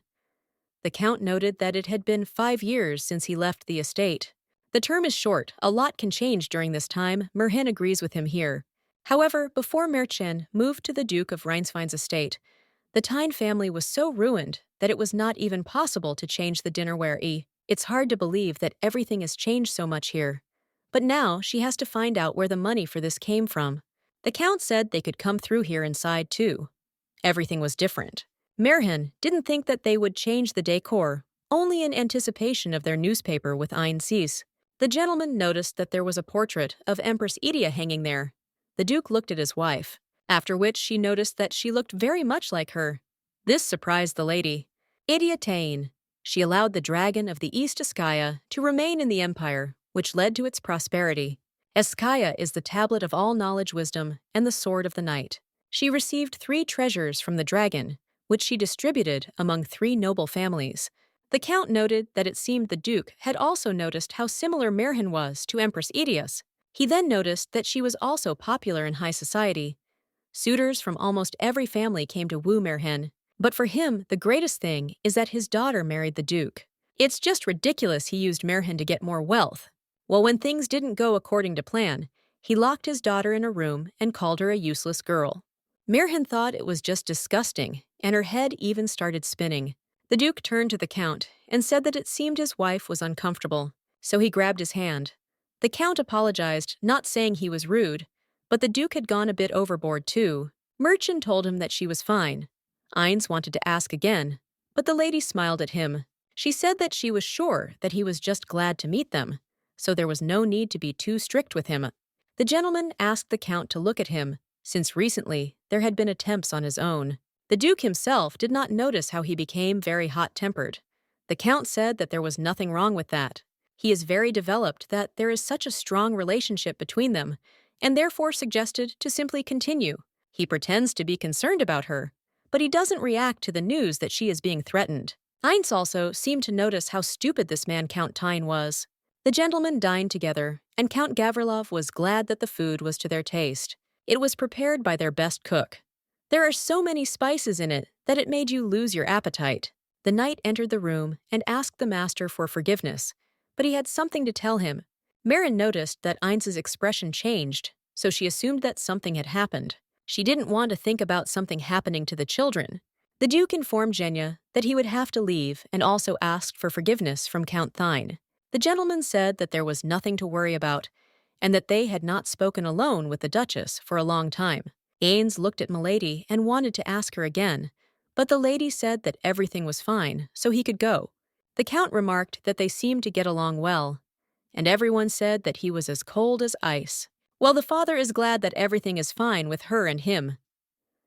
The lady turned to the Count and told him to speak to her in a respectful tone.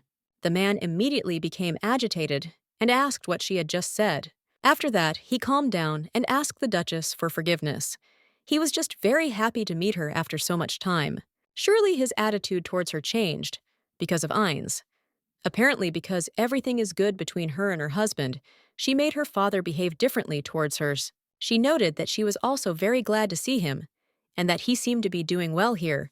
Recently, the family was in such a dire situation that they tried to sell the portrait of Empress Edea. The lady was surprised to see him here. The count was angry because this girl allows herself to do such a thing. Merhen also noted that Lady Rinia had not met them. The gentleman had reported that she was not feeling well and was resting in her bedrooms. Well, he's grateful that she asked, and he's always said that there's nothing more important than family. The lady noted that indeed, for the sake of the family, one must think about grandchildren. The man stood up and shouted at his daughter to ask if they had really decided to adopt these puppies. The lady told the count to watch his words. Joseph and Reef were under her and her husband's protection, so she doesn't understand how he dares to insult them like that. He also shouldn't forget that their grandfather Ravez Gavart is still alive, and she thinks he knows where she's going with this. She decides to end it there. The lady would like to see the mansion, so she asks him to give her a tour. The father would have shoved the kids into the closet, and now he is unhappy that everything is not going the way he wants. At the same time, Reef and Joseph were playing, but they were bored. Joseph told his sister to read a book. Reef didn't understand how to live if she only had to read books. The little girl wanted him to play with her, but the guy said that she would want to play tag again. Reef thought it was a lot of fun, but the boy thought it was stupid and suggested she play chess. I wanted Reef because he wins every time. She also noticed that something had fallen out of his book. It was just a leaf, so the little girl suggested that he just throw it away. Joseph said that it was impossible because Ainz gave them this book. By chance, the baby cut himself and started bleeding. His sister suggested that he go to row. Joseph said no need, because he might just bleed. The little girl asked what they would do with this leaf because a little blood got on it. Well, that's not scary. But suddenly, this leaf began to glow, and the boy realized that it was magical. The twins teleported somewhere together. When the maid came to them, she was horrified. She wanted to tell them that she had prepared a snack for them, but she found no one there. Reef asked her brother to open his eyes. They were delighted when they saw where they were. The boy assumed that it was an enchanted leaf that belonged to Ainz.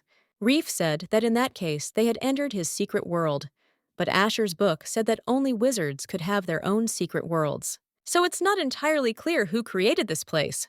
Reef told her brother to look in that direction. The boy asked her to wait and not go alone, but the little girl had already run. Joseph shouted that it was a precious stone. Reef froze in front of him. Reef told her brother that it was very beautiful there. The boy said that it was very similar to the bracelet that Merhen wears. The boy said that he knew, and that this one also had a blue tint. Reef asked the boy if he thought that Ainz and Merhen would like it if she didn't bring the decoration. I was surprised with you that this is the only thing that raises questions for her. The little girl noted that they will get out of here anyway. Joseph thought about what would happen if he touched him. He knew they had to go back, but Reef's magic wouldn't help them. If they do something wrong, it can only make things worse. So the boy said that everyone would worry if they didn't come back. Surely Ainz and Merchen will be very sad for them. The little girl said that she does not want Merchen to be sad. So the boy asked Reef to try to touch him. The little girl asked if she really should do this. Joseph said that they had nothing else to do. If I continue to stand around for another day, Merchen and Ainz will start to worry about them. The little girl was upset and said that she would do it for them. Joseph asked her to touch each other for the count of 3. After that, a green light began to shine on them. Then they returned to their room, and the maid was very happy when she saw them. They didn't understand where they were, because they saw the coat of arms on the wall. This is their Howard family crest. The baby was happy that they were home, but the maid didn't understand how they ended up there. The boy realized that they had returned, but he noticed that he had this decoration on his neck. She didn't understand why this thing was on his neck, because he just touched it. It means that it was the pendant that sent them here. The kid didn't understand at all how they could explain this to their grandfather, the magician Ainz and Merhen.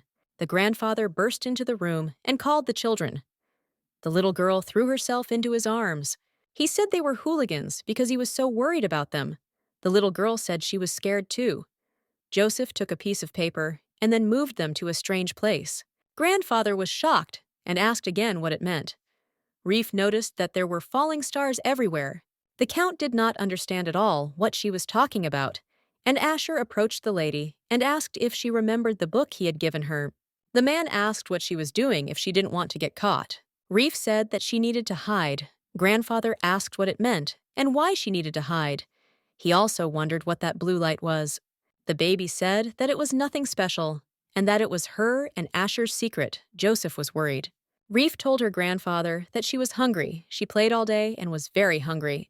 Grandpa suggested they go get a snack because he just happened to have her favorite candy. Joseph approached Asher. He wanted to ask him something. The magician said that it was nothing to worry about and told the master to give it to him. The kid thought he picked up what he wanted to say. When he handed it to Asher, it lit up and disappeared. The boy was surprised, and the man told him to look at his wrist. He said that the Eye of Wisdom had chosen him.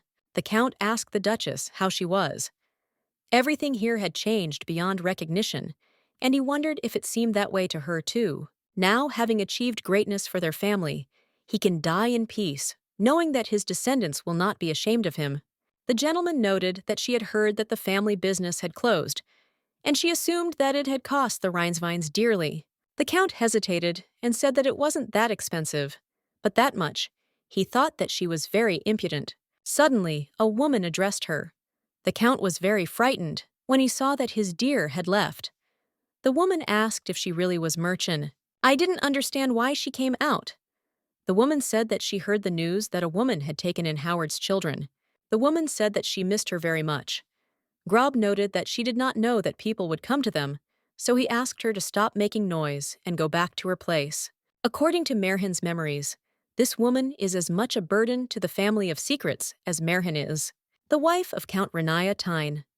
She was the only daughter of a wealthy family, and therefore marriage had, one might say, a political character. The rich needed connections with aristocrats, and the aristocrats needed money. After Rinia had played her role, I stopped paying attention to her altogether. She doesn't know if it was because she saw her locked in her room as a friend in misfortune, but Renaya often came to her room and said that perhaps she herself did not want to believe it yet. It can't be said that they often talked, because she always just kept silent and listened to her. The woman said that in reality it was impossible to live like a princess from a fairy tale, so she would just like to live quietly without any luxury. She would have a sweet husband with whom she would give birth to a child they would barely taste. Hot eggs laugh a lot, but to live even such a life, she would need to be incredibly lucky. So she should just accept it, so that later it won't hurt. As long as this family perceives her as a ghost, she will live the life that is hers. Renia tells her this for her own good, and that's why she asked if she wanted to thank her. Merhin didn't understand whether she should somehow respond. Perhaps she got tired of her not responding and stopped visiting her. The Count was thinking about having another child. Even in front of this cruel man, she pretended that Merchant didn't exist. Rinia shouted to Merhin that it was her. The Count tried to explain to her that she should be quieter.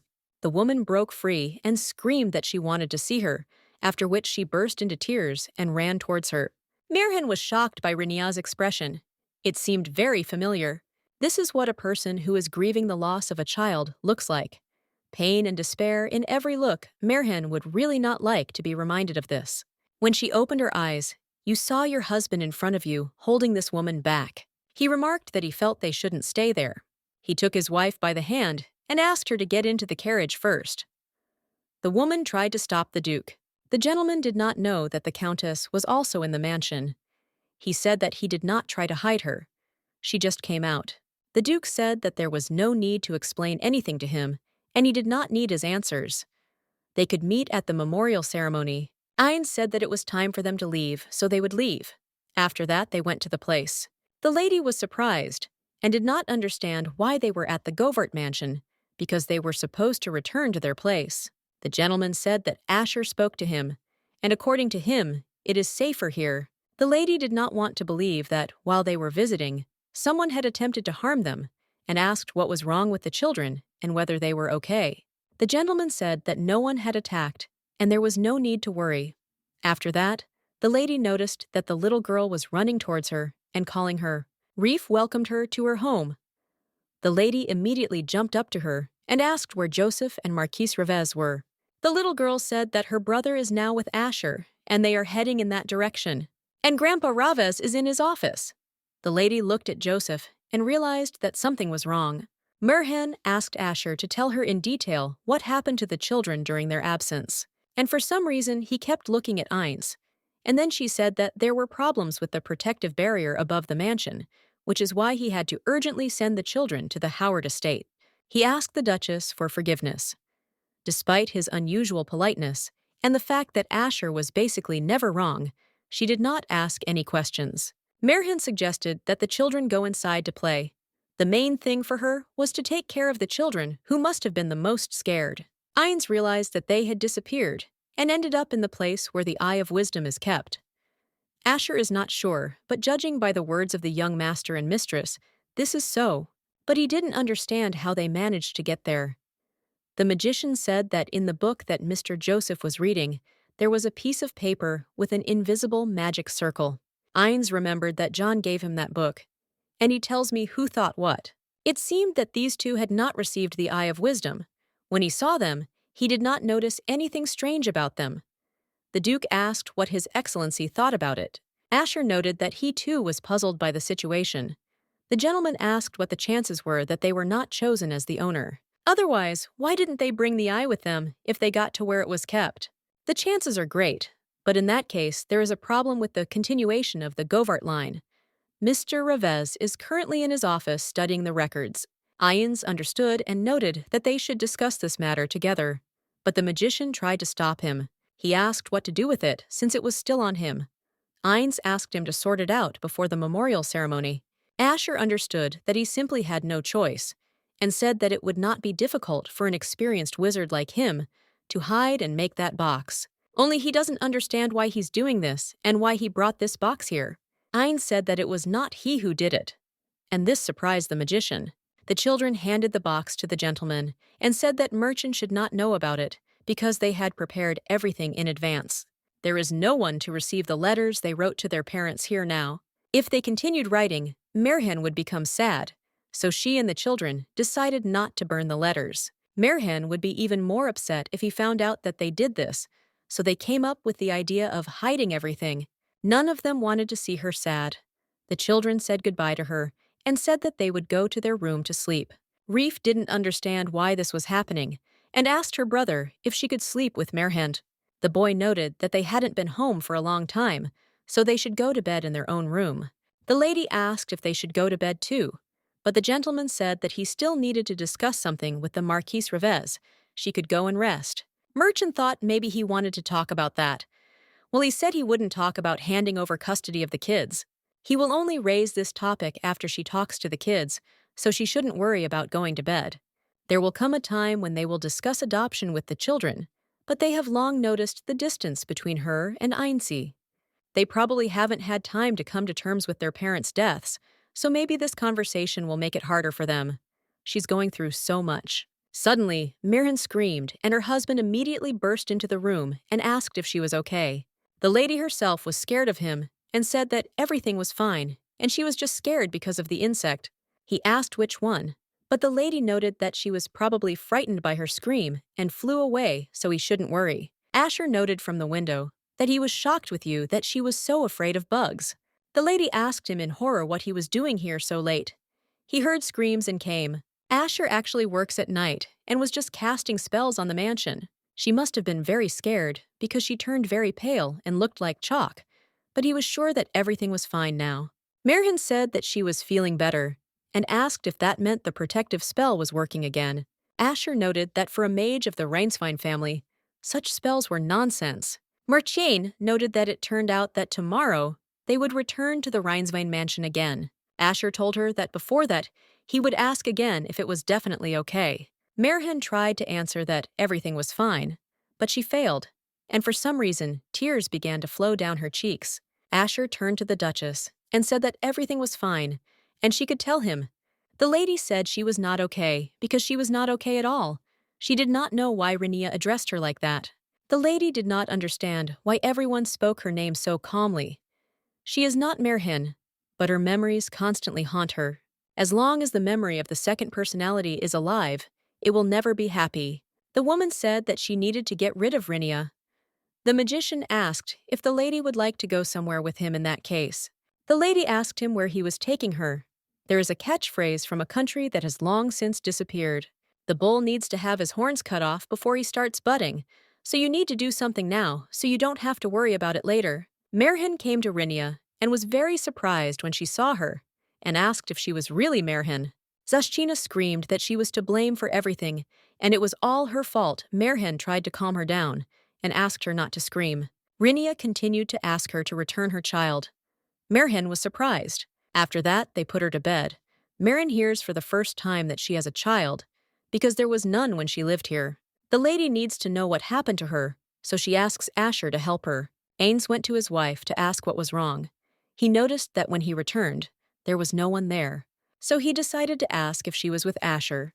The lady simply remained silent in response. After that, she finally confirmed it and said that she wanted to talk to him because she had a question.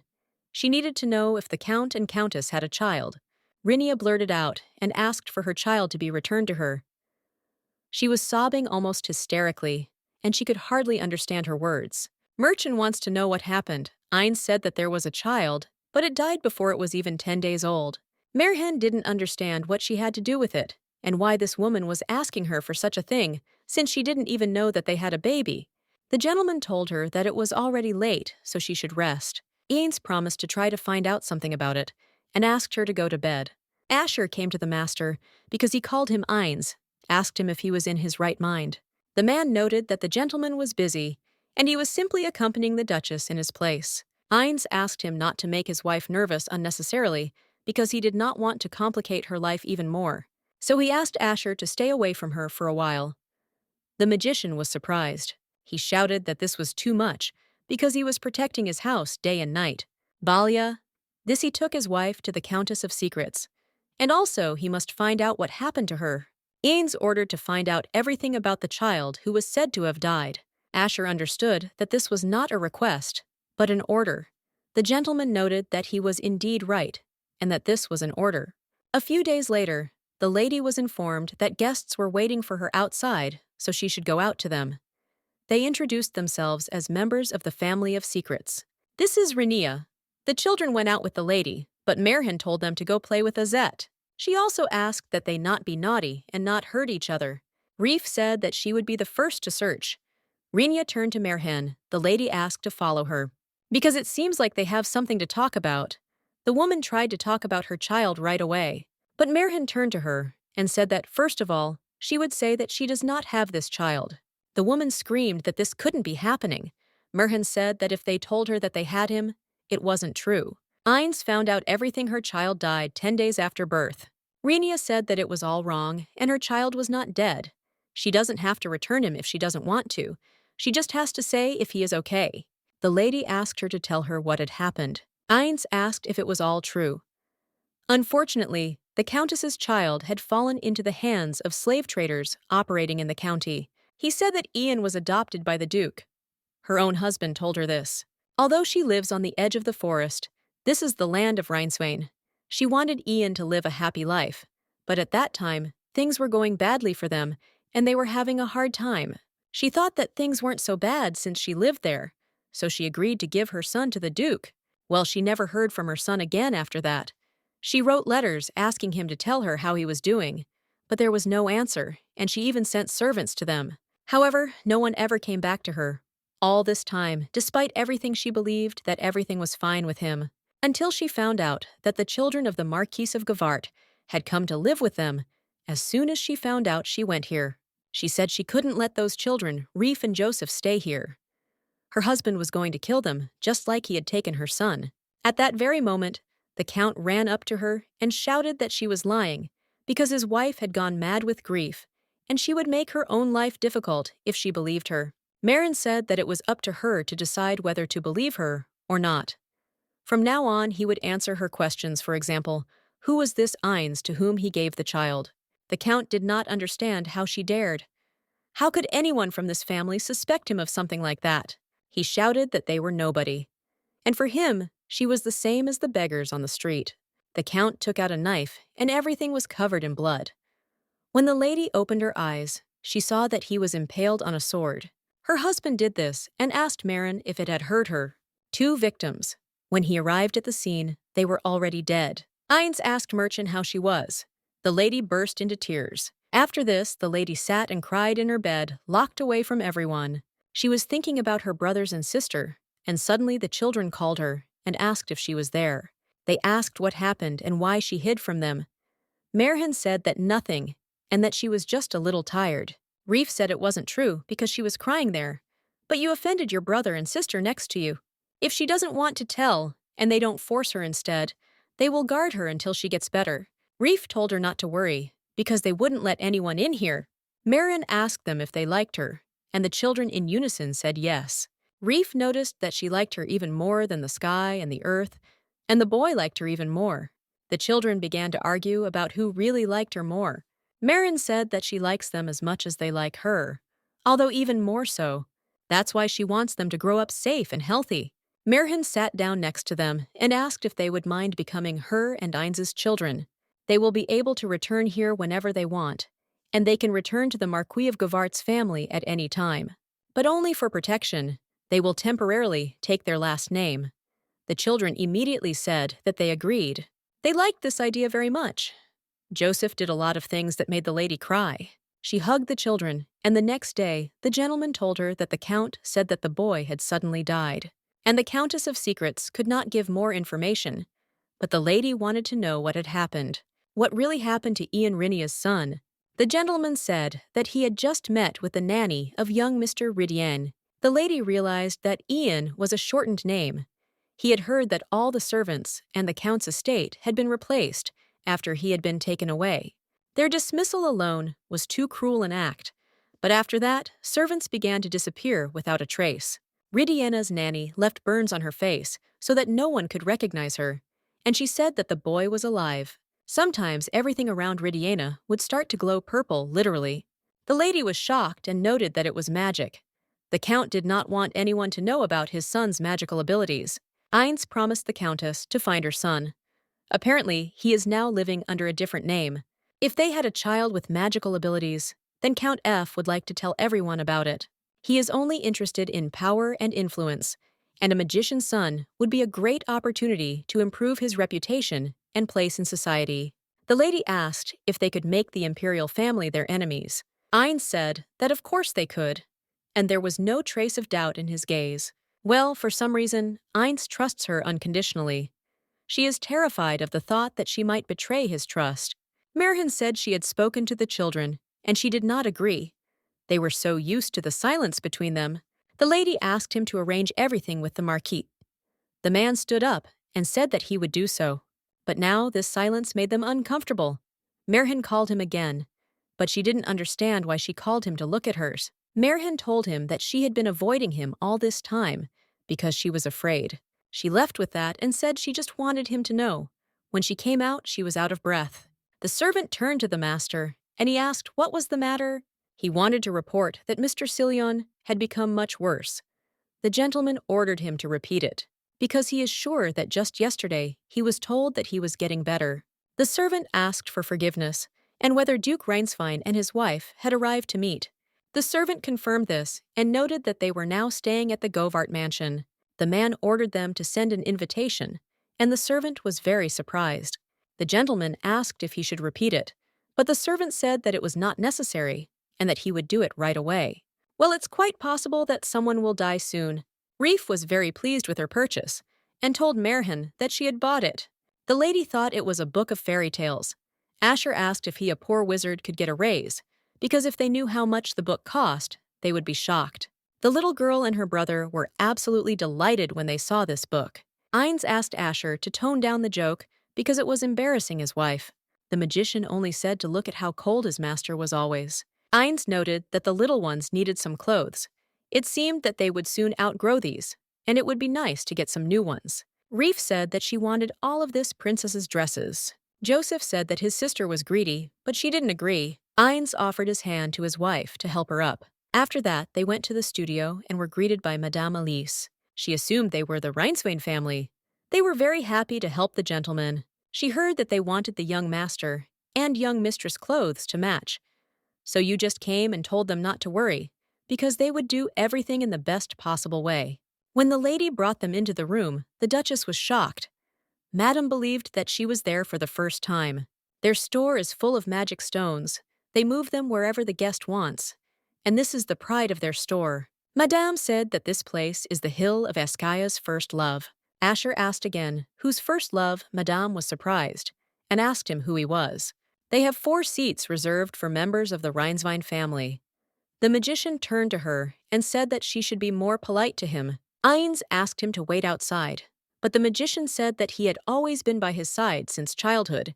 Mirhan told him that they would see each other, but a little later, Asher got upset and left. Meanwhile, the woman suggested that they finish their tour of the store. It took a lot of magic stones to build this place, but the second prince of Ursula helped them a lot with this, so they had a chance to sew a tailcoat for him. The lady also asked if they had ever seen him in a tailcoat with an obsidian brooch. It was the pride of their collection, one of a. The maid approached Miss Orther noted that it seemed that everything was already ready. She provided them with a collection of designs from her store that they could study while they took measurements. They can select whatever they like. Merchant didn't even understand when she would be able to look through it all. Ines remarked that it looked good. He pointed to the dress and asked how it looked on her. I have already noticed that it is nice, even beautiful, and it seems that it will be comfortable to run and play in it. Ines helps to choose outfits. It means that he cares about it too. The little girl will like this dress too. It has bows. Asher wondered what kind of hill of first love this was. Anyway, it was a very scary store, too pretentious. It's so bright here that he's shocked. He heard the servants talking about the Rhinesvanes bringing the Govart children with them. They didn't understand what was going on, and couldn't believe that the rumors were true. There's always a lot of gossip in places like this. Duke Rhinesvine and his wife want to make the children their heirs, which means they cannot make a mistake in the eyes of the lady. But why is that? The Earl of Thine recently died, and they say that this is all the work of the Duchess. Asher thought this was too much, so he walked up to the guys and remarked that they seemed to be discussing some very interesting things. They started asking him who he was, because only workers were allowed here. He better get out of here quickly. If he tells anyone what he heard, it could end badly for him. They shouted at Asher that he better keep his mouth shut and not tell anyone anything. The gentleman noted that it seemed that the 2 of them knew who he was. He would tell the same thing to both of them. Meanwhile, the children were trying on new clothes. Ines turned to his wife and said that she wore the same piece of jewelry every day. He tells me that he doesn't like it. He just wanted to give her an even more beautiful one. Reef was simply delighted when she saw this beauty. She suggested to Merhan that she take off her bracelet for a while and put on this one. She thought that it would suit the lady very well. Ains helped her put on the bracelet and told her that it had Asher's protective spell on it. Even though he is not magical to me, there is still magic in him. The lady was very grateful. She said that she looked simply amazing and that it suited her very well. Merhan asked if she was speaking honestly, and the little girl happily said yes. Merhan looks like a princess and shines like a star. The lady also decided to ask me, not a boy. Joseph smiled and also said that it was very beautiful. Therefore, the lady was very grateful to him. After that, they said goodbye. They will send the outfits to their mansion as soon as they are ready. Merhan said that they would wait. Asher also came to them, and the servants were very scared.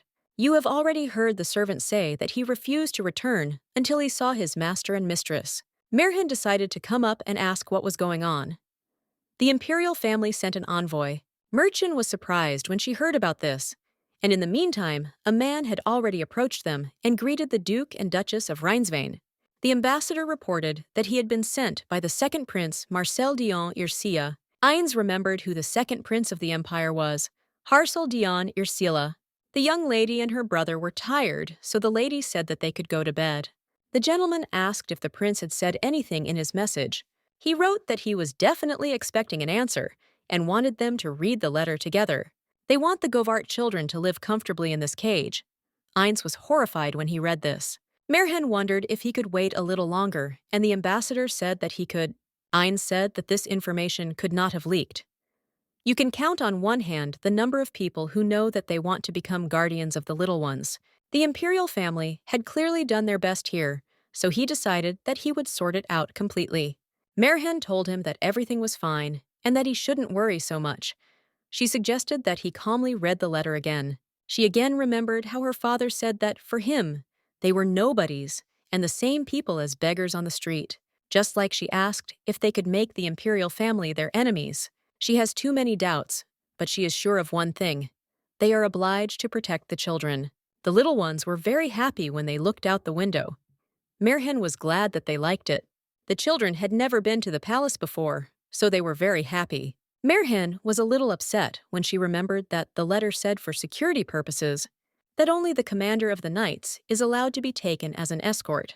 Also, if they want the guardianship process to go smoothly, they must take these children into the palace. Ainz approached her and said that the imperial family had promised to provide security. He also said that he forbade leaving Arita. The lady agreed, because first of all, it was necessary to protect the children.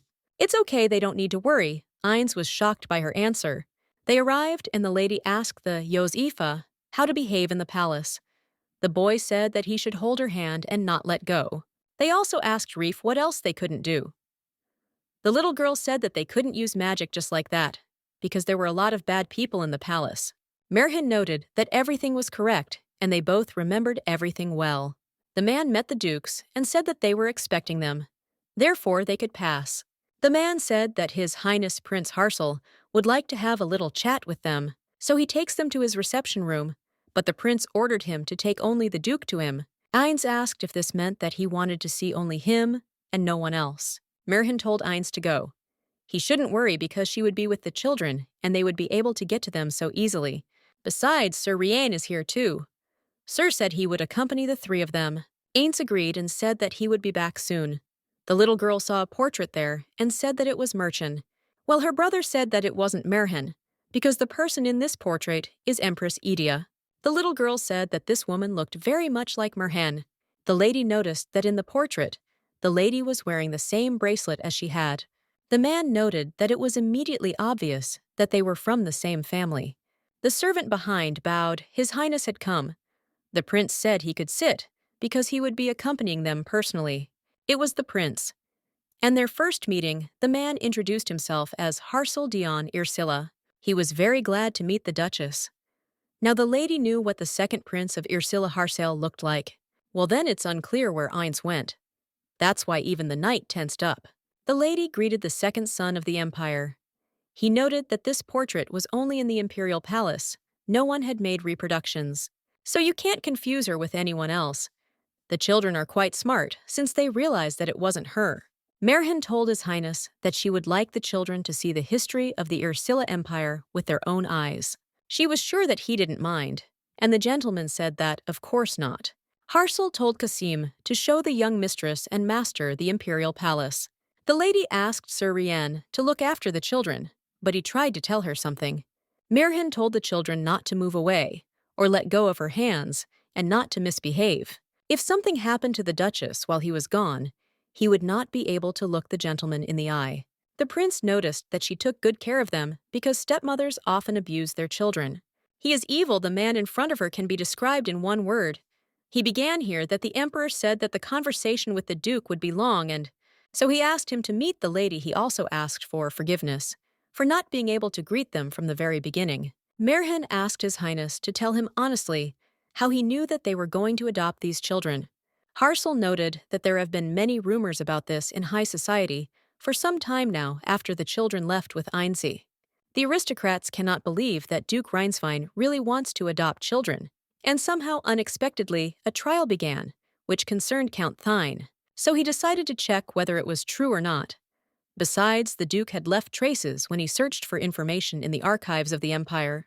They followed them to these two. The lady did not understand what traces they were talking about.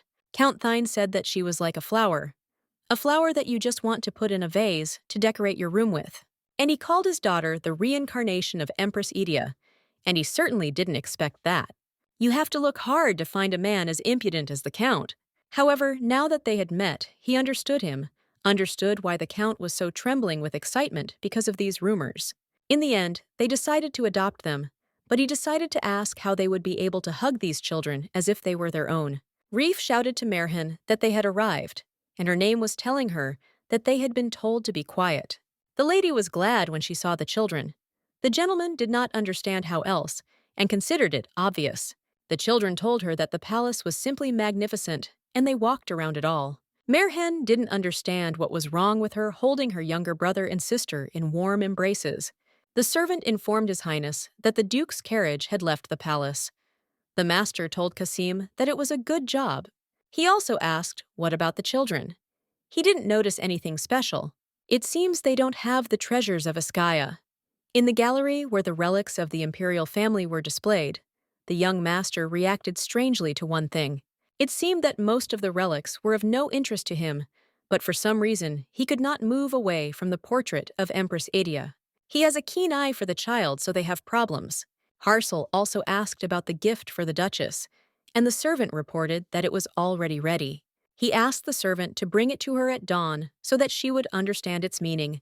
Reef asked Merhin if their mom and dad would be sad to see this, if she and her brother cried. Merhin said that very much so, but they had to promise her something. If they feel sad, they should not keep it to themselves and can cry. If they hide their sadness in the depths of their hearts, their parents will be even sadder, so they don't have to hold back. After that, the children immediately rushed into her arms. Heinz hasn't arrived yet. Asher's in a similar situation, so the servant asked the madam what she would do. The lady said that they would go first. Joseph asked where Heinz was. The lady said that he was probably busy at the moment, so he would be late and they would go without him.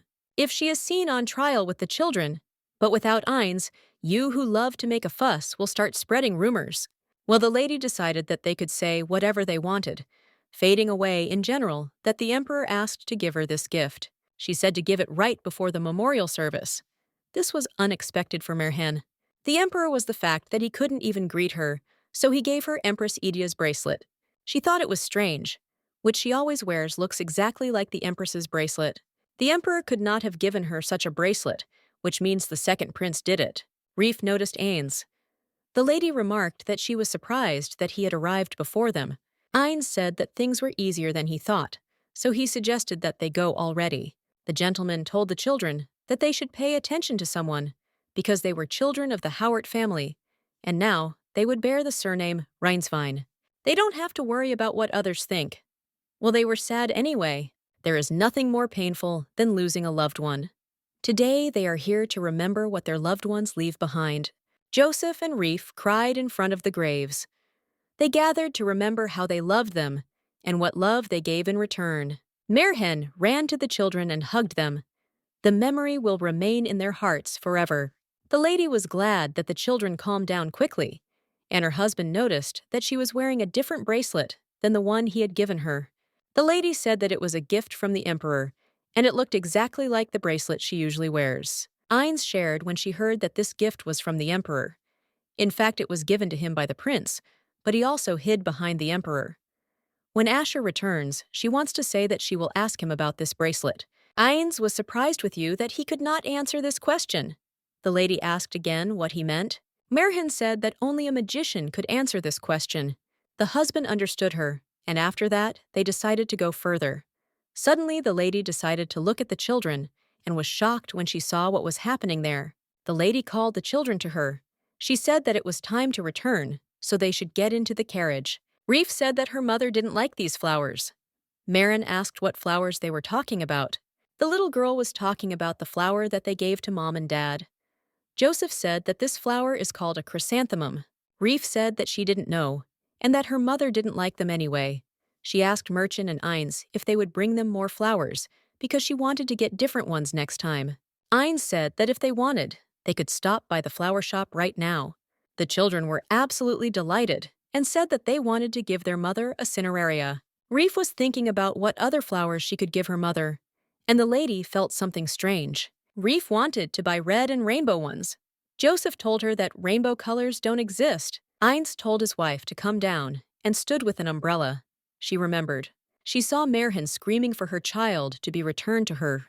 Merhin turned to him and said that she wondered where their child was now. Merhin began to scream hysterically, asking questions about where her child was.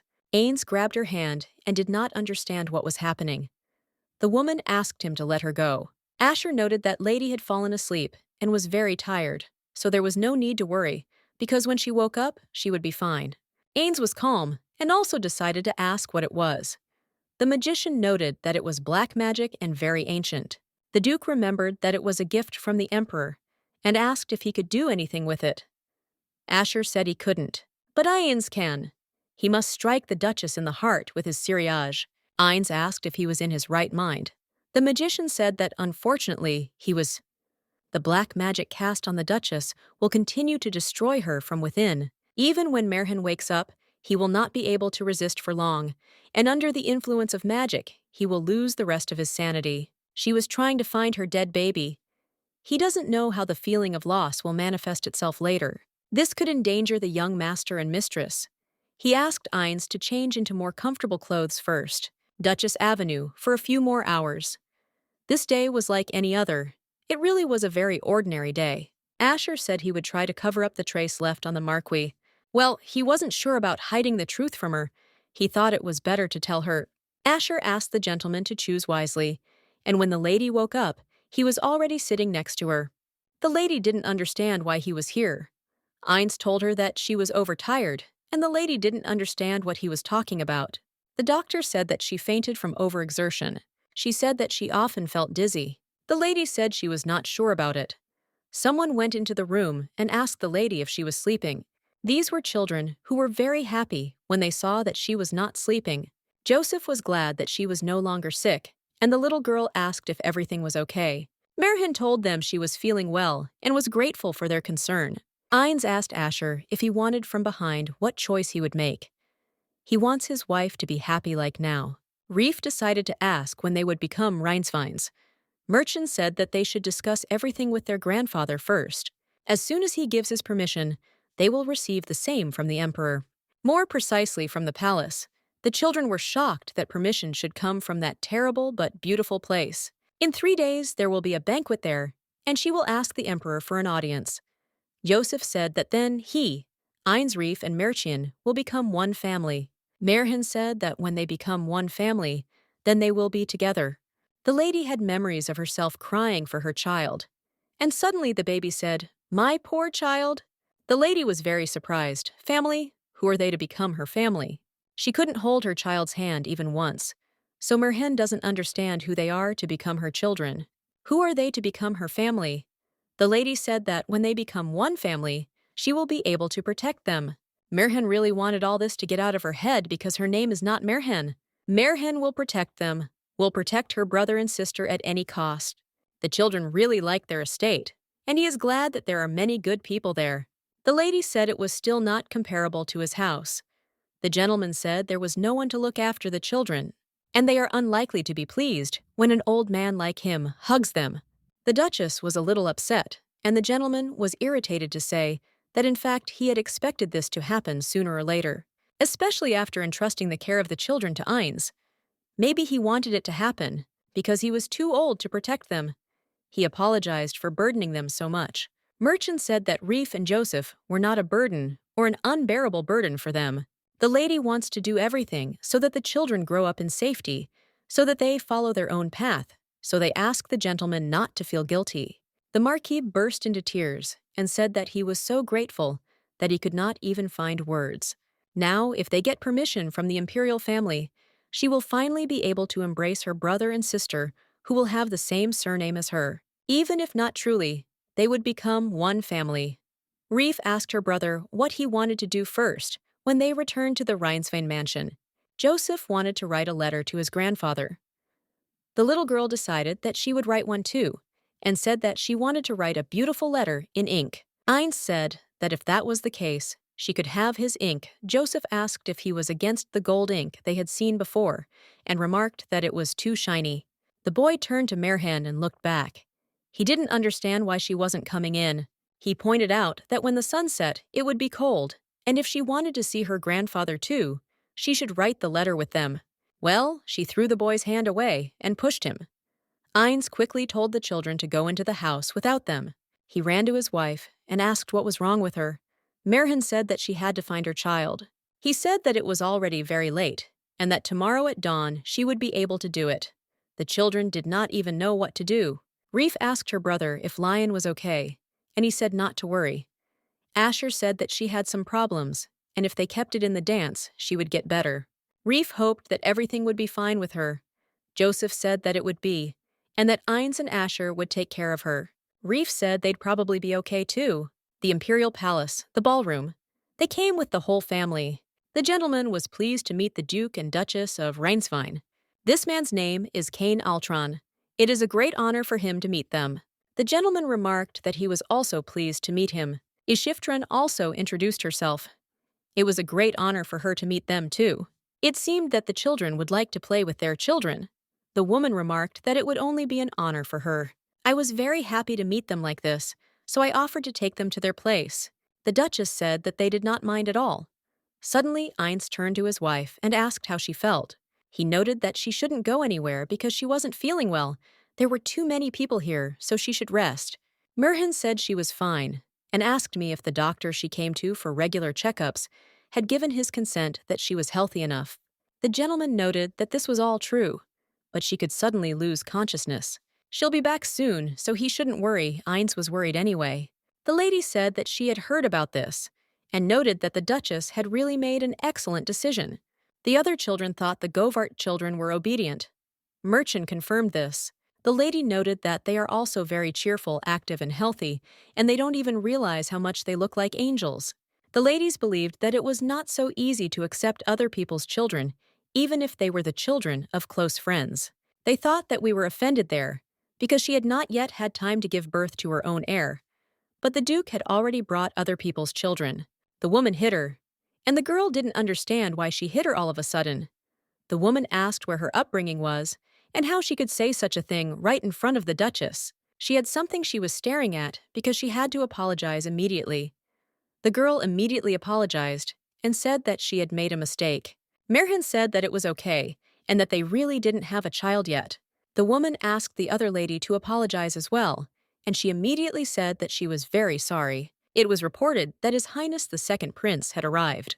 He immediately approached the table with the Duchess and asked if it was comfortable to eat there. Merhin confirmed this and said that she was very honored to welcome him. Harsel noted that she seemed to like the Emperor's gift. Since the day she first lost consciousness, she had not seen Harsel's bracelet. Ines told her that the children did not leave her side, and they held her hand and cried all the time, but soon they got tired. On her wrist now is another silver, just me, which looks the same as the one given to her by the prince. If Harsel noticed that it was the wrong bracelet, then he clearly did something to the bracelet before giving it to her. The lady noted that she, of course, could not help but wear it to the banquet, a gift to His Majesty the Emperor. It seems that His Majesty will not attend today's banquet. Princip noted that his father does not like such noisy events. What news they expect from the Emperor will convey through his valet. In the meantime, the prince decided to ask the Duchess if she would give him one dance. Ayons appeared in front of her at that very moment and asked for forgiveness. He informed His Highness that his wife had already promised him the first dance. The prince laughed, because without realizing it, he had almost disturbed the two of them. The Duke apologized again, but Harsel thought it was nothing serious and hoped that they would have fun at the banquet. Merhin told her husband that everyone was looking at them, and her husband immediately understood what she was getting at. After that, they took each other's hands and started dancing. Suddenly, the lady heard someone calling her.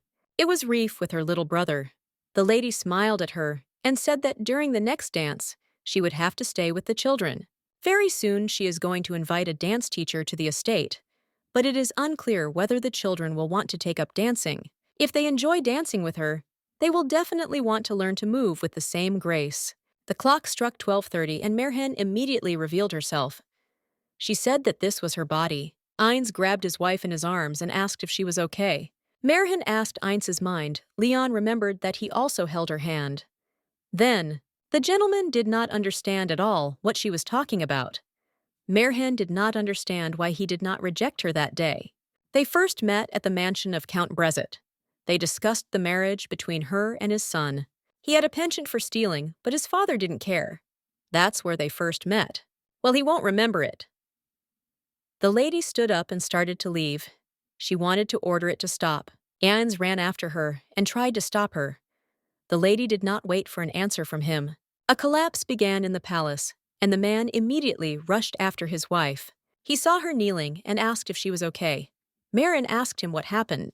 She started screaming and calling for Reef and Joseph. Her husband shouted that it was too dangerous. But Merchant screamed for Eins Rainswein to let her go, because there were children there. The Duke shouted that Asher was doing it now. He asked if she remembered how he had promised the Countess to find her child. Asher is busy with this now. Merhen asked if he wanted to say that Ridieni is now in the Imperial Palace. The Duke said that everything was correct. In time, the children ran up to Merhen. The lady was very happy. Reef was so scared then, but the lady said that everything was fine now, and asked the children if they were hurt. Joseph said no, grandfather and Poe were looking after them. The servant was telling the ladies and gentlemen where to go for evacuation. The corridor is wide, so they should not rush, and they should also be careful. They did not understand why the ceiling collapsed, and believed it was an accident. It looks like even the prince who was supposed to calm people down ran out of here, and it seems like things are pretty serious. This could not have happened together, where there are so many magic stones. If it were not so, the prince would not have left here in such a hurry. Merhen didn't understand at all what Asher had done there. His Majesty had asked to bring the Duke to him, and he wanted to see them both. The lady greeted the great sky of the Empire.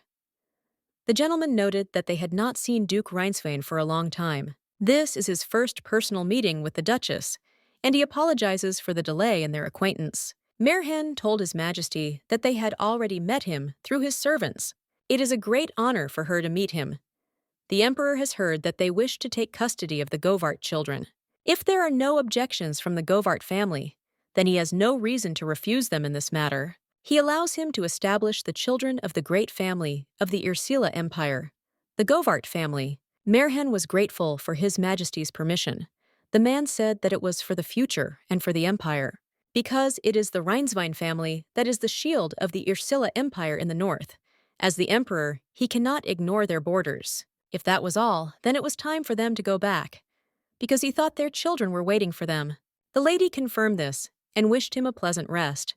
When they were leaving, he also addressed the Duchess. The lady turned to him. The Emperor asked if she had received the gift he had given her. Merhen was surprised, but confirmed it, and said that she liked him very much. The gentleman was glad to hear this. The lady remarked that it seemed the Emperor was not feeling well. Eanes himself noticed that he seemed to be feeling worse than during their last meeting. Merhen saw that the children were sleeping. Asher said that the young mistress and master had fallen asleep. The Duke immediately pointed his sword at him. The man tried to say that he was Asher. Eins said that he knew that because of him, Merhen almost died under the rubble. Merhen stood in front of him and decided to cover Asher. She told her husband that she was fine. The Duke asked Asher Turk if he had promised to wait for them at the mansion after the commotion. Asher said that now there was a situation here too. Prince Harsel had sent his man to the estate of the Earl of Tyne in a hurry, all to find the missing Ridian. Well, they don't have to worry because he transported Lady Rhynia and the young master to a safe place. There is another problem. It is unknown when their disappearance will be noticed, so he wanted to warn that he needs to go somewhere else, and for now they should take care of themselves. Rhynia said that Eins took her son, or rather, it was someone who pretended to be Eins. However, the boy was in the palace all the time, and Harsel knows of your existence. The situation is too strange to be attributed to a simple coincidence, and besides, it seems that he is somehow connected with these magical stones. Besides, the young master has magical abilities, and their children too. If others find out about this, everything will be bad. Eins understood him, and asked him to be careful. Asher told the master that he too should not leave the Duchess unattended after what had happened. In that case, he will go. The mistress and master asked him to take care of himself. Now it is time for them to leave too. The children were very tired. And by the way, it seems she asked something in the banquet hall, but she doesn't remember what exactly. This concerned their first meeting. According to her, the son of Count Brezit is acceptable as a human being. The lady was in tears, and suddenly a man approached her and asked if she was okay. She saw Duke Rainswein standing before her. He asked his son to escort the lady. He will deal with the young master of Brezit himself. Eins asked the lady if she was okay. Merhen said she was fine, young sir. She was in pain because she was all covered in bruises. Blin said that she can only cry if she wants to. When the lady burst into tears, Eins asked if such an answer would be enough for her. It's different from the first meeting she knows. In her memories, the first meeting was different. He kissing him pronounced someone else's name. However, this memory was revealed to her late, and for some reason her feelings are so confused. She is now possessed by Merhen and is probably starting to gradually disappear. Ains and the doctor, they all hide her illness from her. It's their first day with the name Reinsvein. They look happy. Asher should have returned to the estate earlier. They hadn't been there for a long time. We need to strengthen the defense. Before they set off on their return journey, he would like to give presents to Serena and John. He talks about the letters that the children wrote to them. She came to him very sadly and asked him to burn them. Well, he couldn't do it, and he would never do it. The lady asked him for forgiveness. Ines didn't quite understand why she was apologizing. She tried to explain something, but the master said that she had nothing to apologize for. Merchant read that she shouldn't have asked for this, and that the children shouldn't have written these letters, and they had to send their message from those who are not there. Therefore, the gentleman believes that she does not need to apologize. She decided to lie to the kids one last time. She was about the answer they would get from Serena and John. They will say that if they keep their love for mom and dad, then one day they will get an answer from them. There must be a reason why he lied to her. She decided to trust the decision that Ines made for her. Ines gave Reef and Yosef the letters and asked, trying to get them to pass it on to their parents. The kids thought they wouldn't be able to read it, but the gentleman said it wasn't true, and the letter would be read because their parents could come to them in their dreams, and they would thank them for it. They will also say that they must certainly obey Ines. The little girl asked if this was really true. Of course this was true. So the baby was told by his mom and dad that they would wait for their answer. She also wants to pass something on to them. She is grateful for everything. That is why she says goodbye to her main characters. The lady noticed that everything was covered in snow. Ines thought that it bothered her, but the lady said that it did not bother her at all. It's such a blessing that no one is chasing them like last time. She wondered if they had lost such interest in the children when they realized they didn't have Escaea's treasure, or because they lost something more important. Not knowing the second princess's goals does not give her any peace at all. The gentleman said that everything would be fine, and no matter what they were, nothing terrible would happen. Merhen may be sure of this because she has him and Asher. The knight opened the doors to the carriage and informed the lady and gentleman that the snowfall had become heavier and that the horses were having a hard time because of it. It was still a long way to Baron Eston's residence, where they planned to spend the night, and he thought they should find an inn in a nearby village as soon as possible. After this, the knight asked what they would order to do. They decided to stop there after all. The owners asked for forgiveness because this is all they can provide them, since initially only the second floor of this house was used as a hotel. Merhen told them to leave because they should be the ones apologizing to them for the unexpected visit. The knights can stay in the room next door. They have little space, but they hope that they will spend this night in comfort. Ines told Genya that he had something for her. The lady asked what it was. The duke said that the butler had given him something before leaving. He said he should give her a gun to defend herself. Then he remembered all the times she was on the verge of death. The lady was very grateful to him for such a gift. Ines read that there was nothing to be thankful for. He also apologized for not giving her the gift earlier. Meanwhile, the lady put the children to bed. Merhen knelt down and turned to God and said that if he was coming, then she asked him to fulfill her wish. She feels sad that she was unable to bear a healthy baby, and her guilt is deep. She curses him for daring to fill the void left by her loss with these children. If God exists, then she asks him for salvation and asks him to pull her out of this terrible place.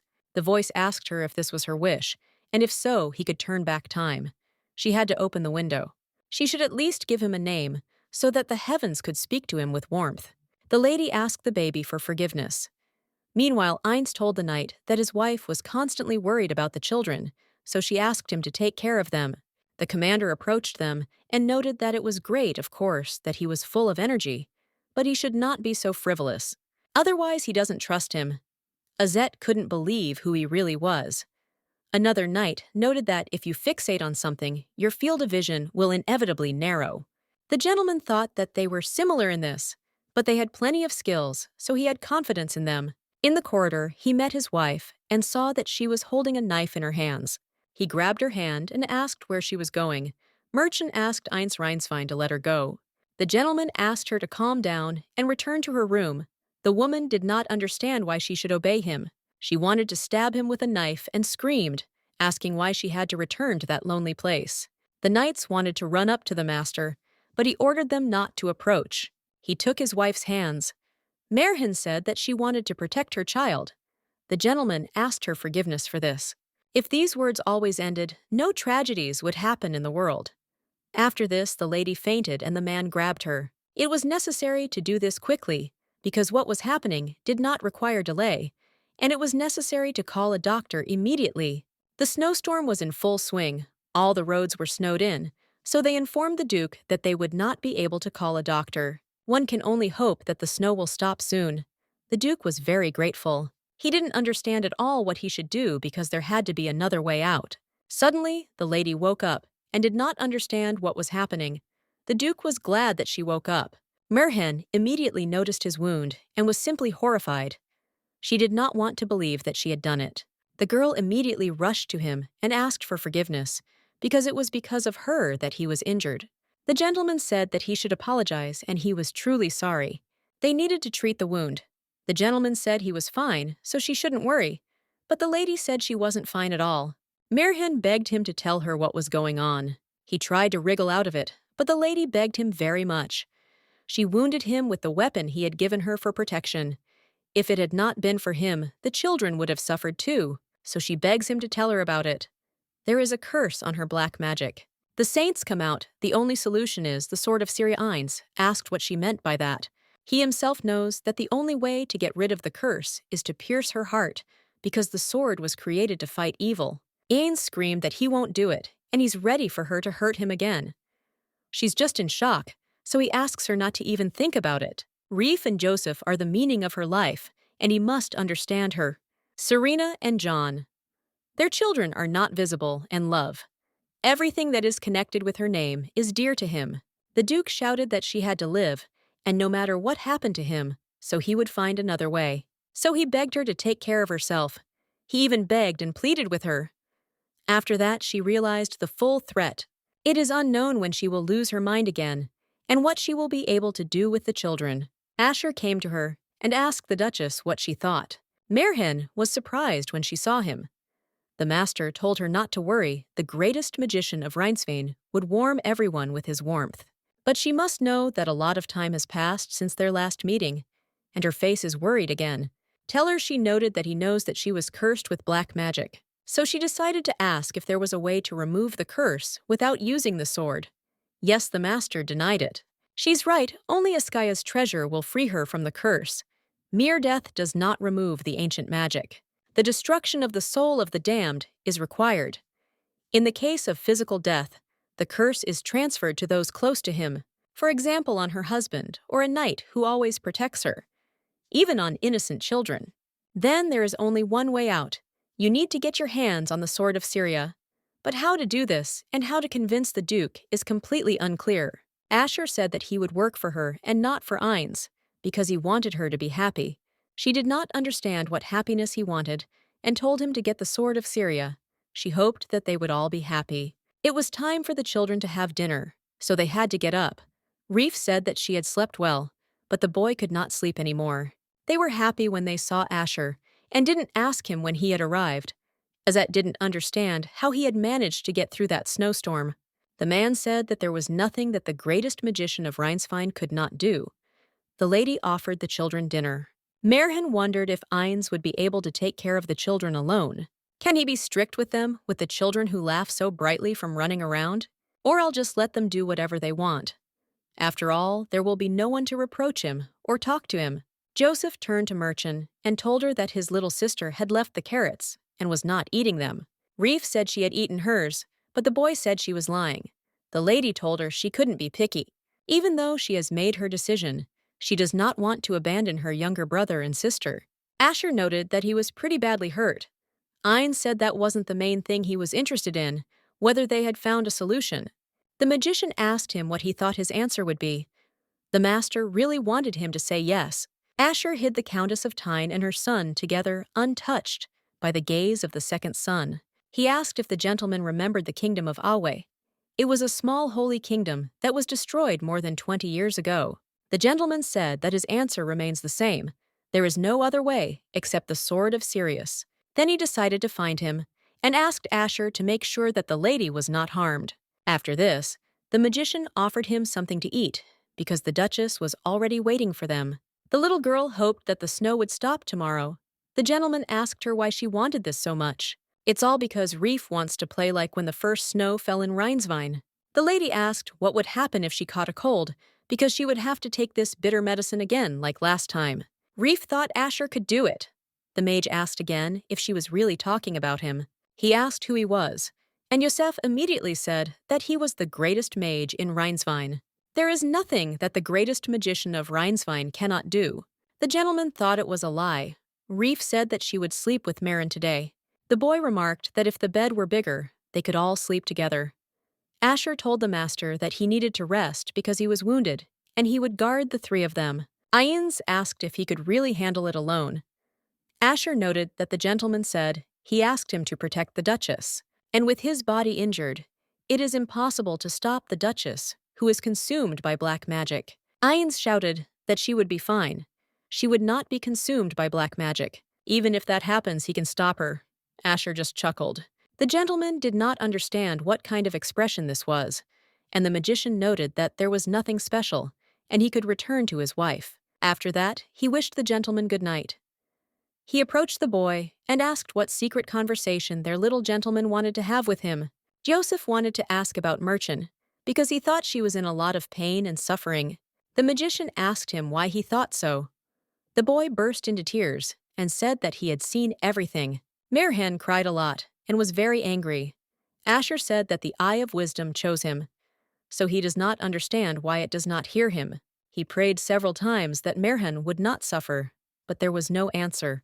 After this, Asher hugged the young master to support him somehow. The gentleman was grateful to them, because thanks to them, they got through the heavy snowfall. He asked Asher to check which route the carriage would take. Reef said that when they returned, she would like to have a snowball fight and also make a snowman. The lady was not at all against it. Joseph asked Merchin if she knew that if you climb the hill, there is a place from where you can see all of Rhinesvine. He suggested that when spring came, he would go there. The lady said that they would definitely go when it got warmer. She promised. Asher scouted the route. The main road is in the shade, so the snow has not yet melted, but the northwest road is sunny, although it is quite dangerous there. The commander noted that the northwest road actually belongs to an abandoned forest. This could be more dangerous than they thought. The gentleman noted that if it snowed again, they might be isolated for a long time and would be better off speeding up. Ains told his wife that there was a possibility that monsters would appear on the way, and he would be moving along with the knights. If something was bothering her, she should tell Asher. He will be with them in the carriage Asher instead.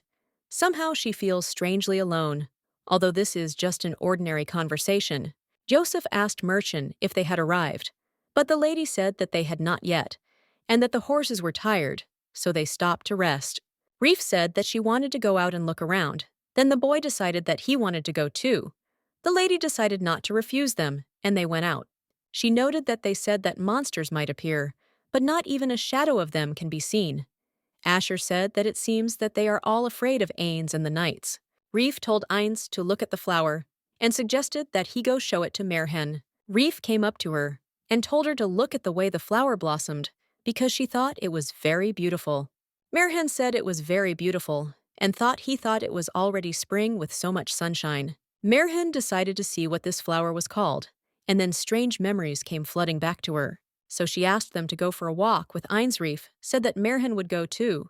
The lady said that she would stay in the carriage she needed to think a little. She really wanted the little girl to take that arm back before she twisted it. Eins asked her if everything was okay, and the lady asked him to take care of the children. The lady locked herself in her carriage. She realized how her life was falling apart. She had to die no matter what. The knight questioned what he had said, and was horrified that they had eventually lost them. The servant tried to pursue them, but their tracks had disappeared. Harsel was simply horrified because he didn't need an excuse, because he knew who this child was, and still let them escape. They had enormous magical power for the first time in 500 years.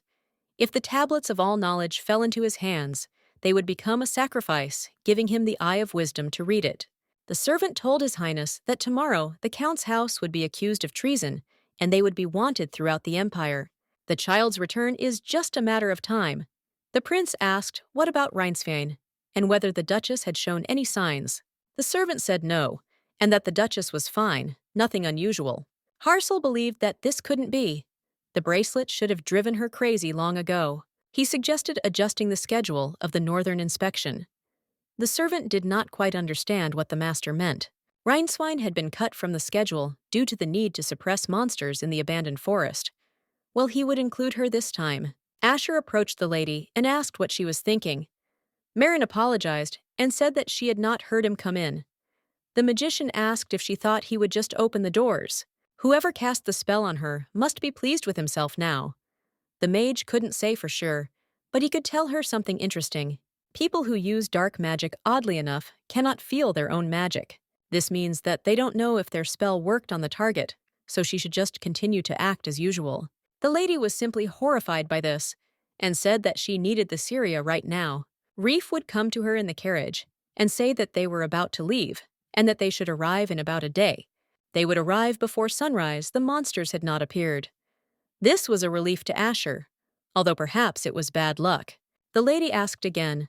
The magician said that before they left the estate, he had inspected the abandoned forest, and before suppressing the monster, it was necessary to understand their habitat territory and behavior patterns.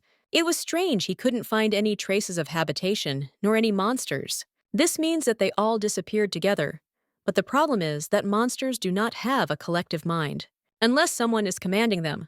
When they return to the estate, you need to be on your guard. The fact that the monsters suddenly disappeared from the forest is alarming. Don't fool yourself into thinking that there were no problems in the estate while they were away.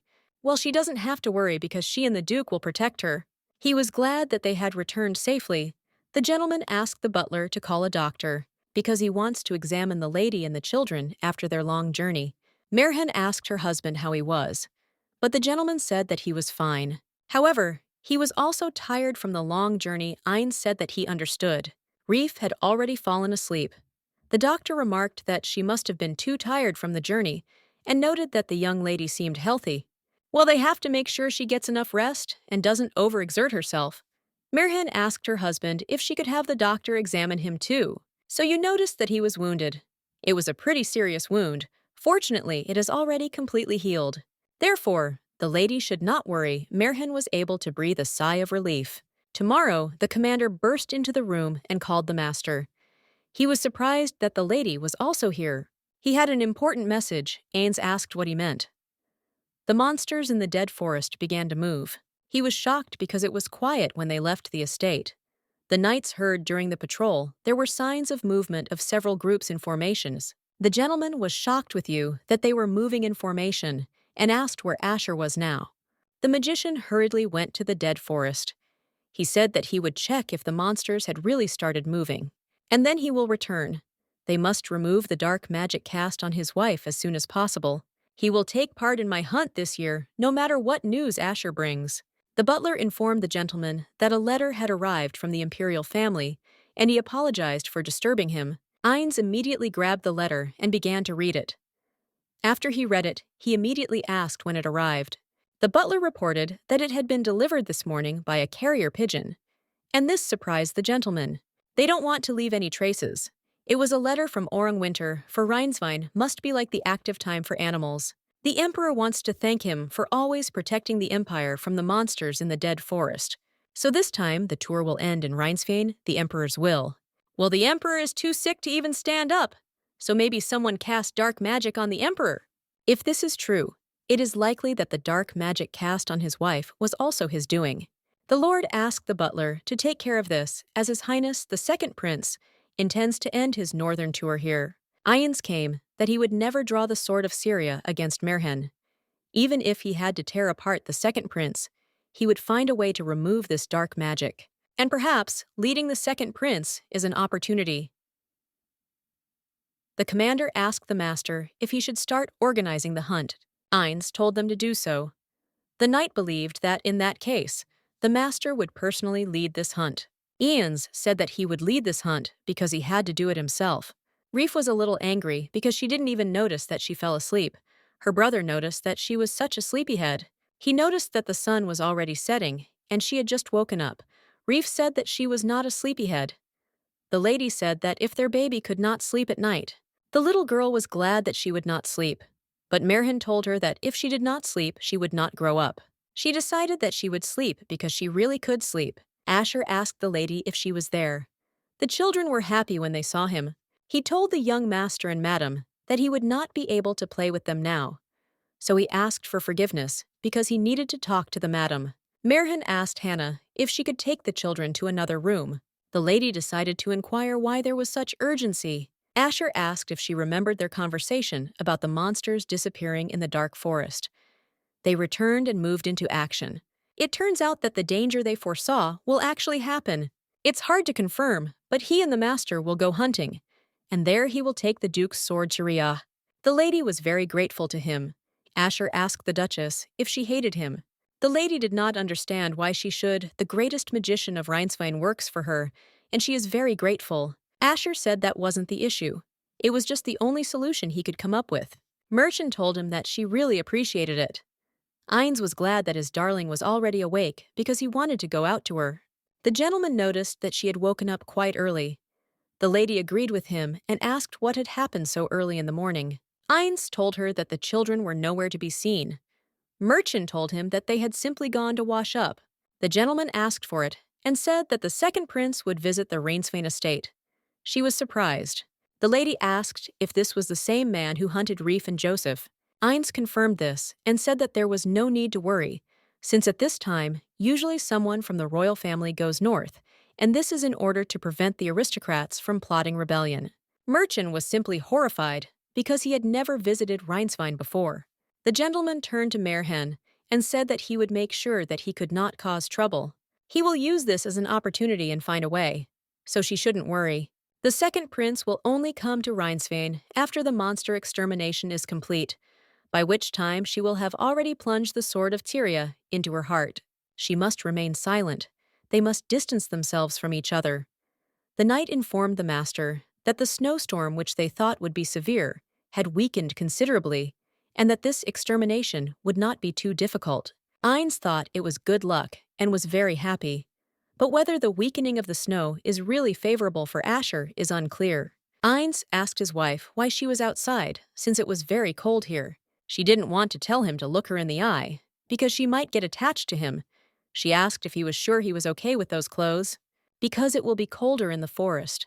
The armor is uncomfortable, that's all. If it bothers her, he can change if she says so. The lady didn't understand why he was acting so suddenly. Asher said that even if he was offered to cast spells, he would still be like this. This would greatly simplify his movement. He would only come to his senses after a good shake-up. Asher noticed that the gentleman had wrapped the lady up very warmly. And what would happen if she suffocated? The gentleman began to think that she was uncomfortable, but the lady said that everything was fine. The magician raised that everything was so sad, and it seemed that he had no allies here. Then Reef will be on Asher's side, and Joseph too. But first he will be on Merhin's side. Reef said that in that case, she would also be on Merhin's side. Then on Aines's side, and then on Asher's side. The man noted that in the end, no one would be on his side. Reef remembered that she had something for Ines Joseph, noted that they had done it themselves. The maid reported that the young lady and young gentleman embroidered this handkerchief with their own hands. Reef said it was a gift for knights going on a long journey. Joseph read about it in a book. The man was very grateful to them for such a gift. The children were also very happy. Asher wondered what about him and the other knights. Reef said that they were going to do it, but there was not enough time. The owner was told that it was time to leave, and so they quickly got ready. The children told Ines to take care of himself. Joseph added that he should not get hurt. Asher promised to return soon. The lady didn't even know what to do. Ines, Asher, and all of Rhineswein's knights have disappeared into the forest, but unfortunately, she is only waiting for one piece of news. The children told the lady to look because a letter had arrived from Ines. The lady was surprised, and she did not even expect news after only 3 days. She became interested in what was written there, and the children were just waiting for her to read the letter. Ines wrote that he hoped they stayed warm. It was much colder in the forest than in the manor, but as he expected, it was not that bad, so they did not have to worry. However, he is concerned about whether they obey her. He asked the kids to avoid dangerous actions and obey Merhent. Reef was surprised that that was all Yosef thought there was more. The lady realized that the most important thing was missing. There were no words. I love you! After that, the lady again rushed into her memories. Mirhan noted that perhaps he thought that she already knew what he loved. She also asked the maid if she was there and asked her to take the children outside. The lady shouted for her to do it faster. Reef did not understand why and thought that she was ill. The children's voices seemed to be tearing at her eardrums, and she wants to silence them. Even Ains's sincere letter to me helps her, and she just prays that he will come back soon before she loses herself.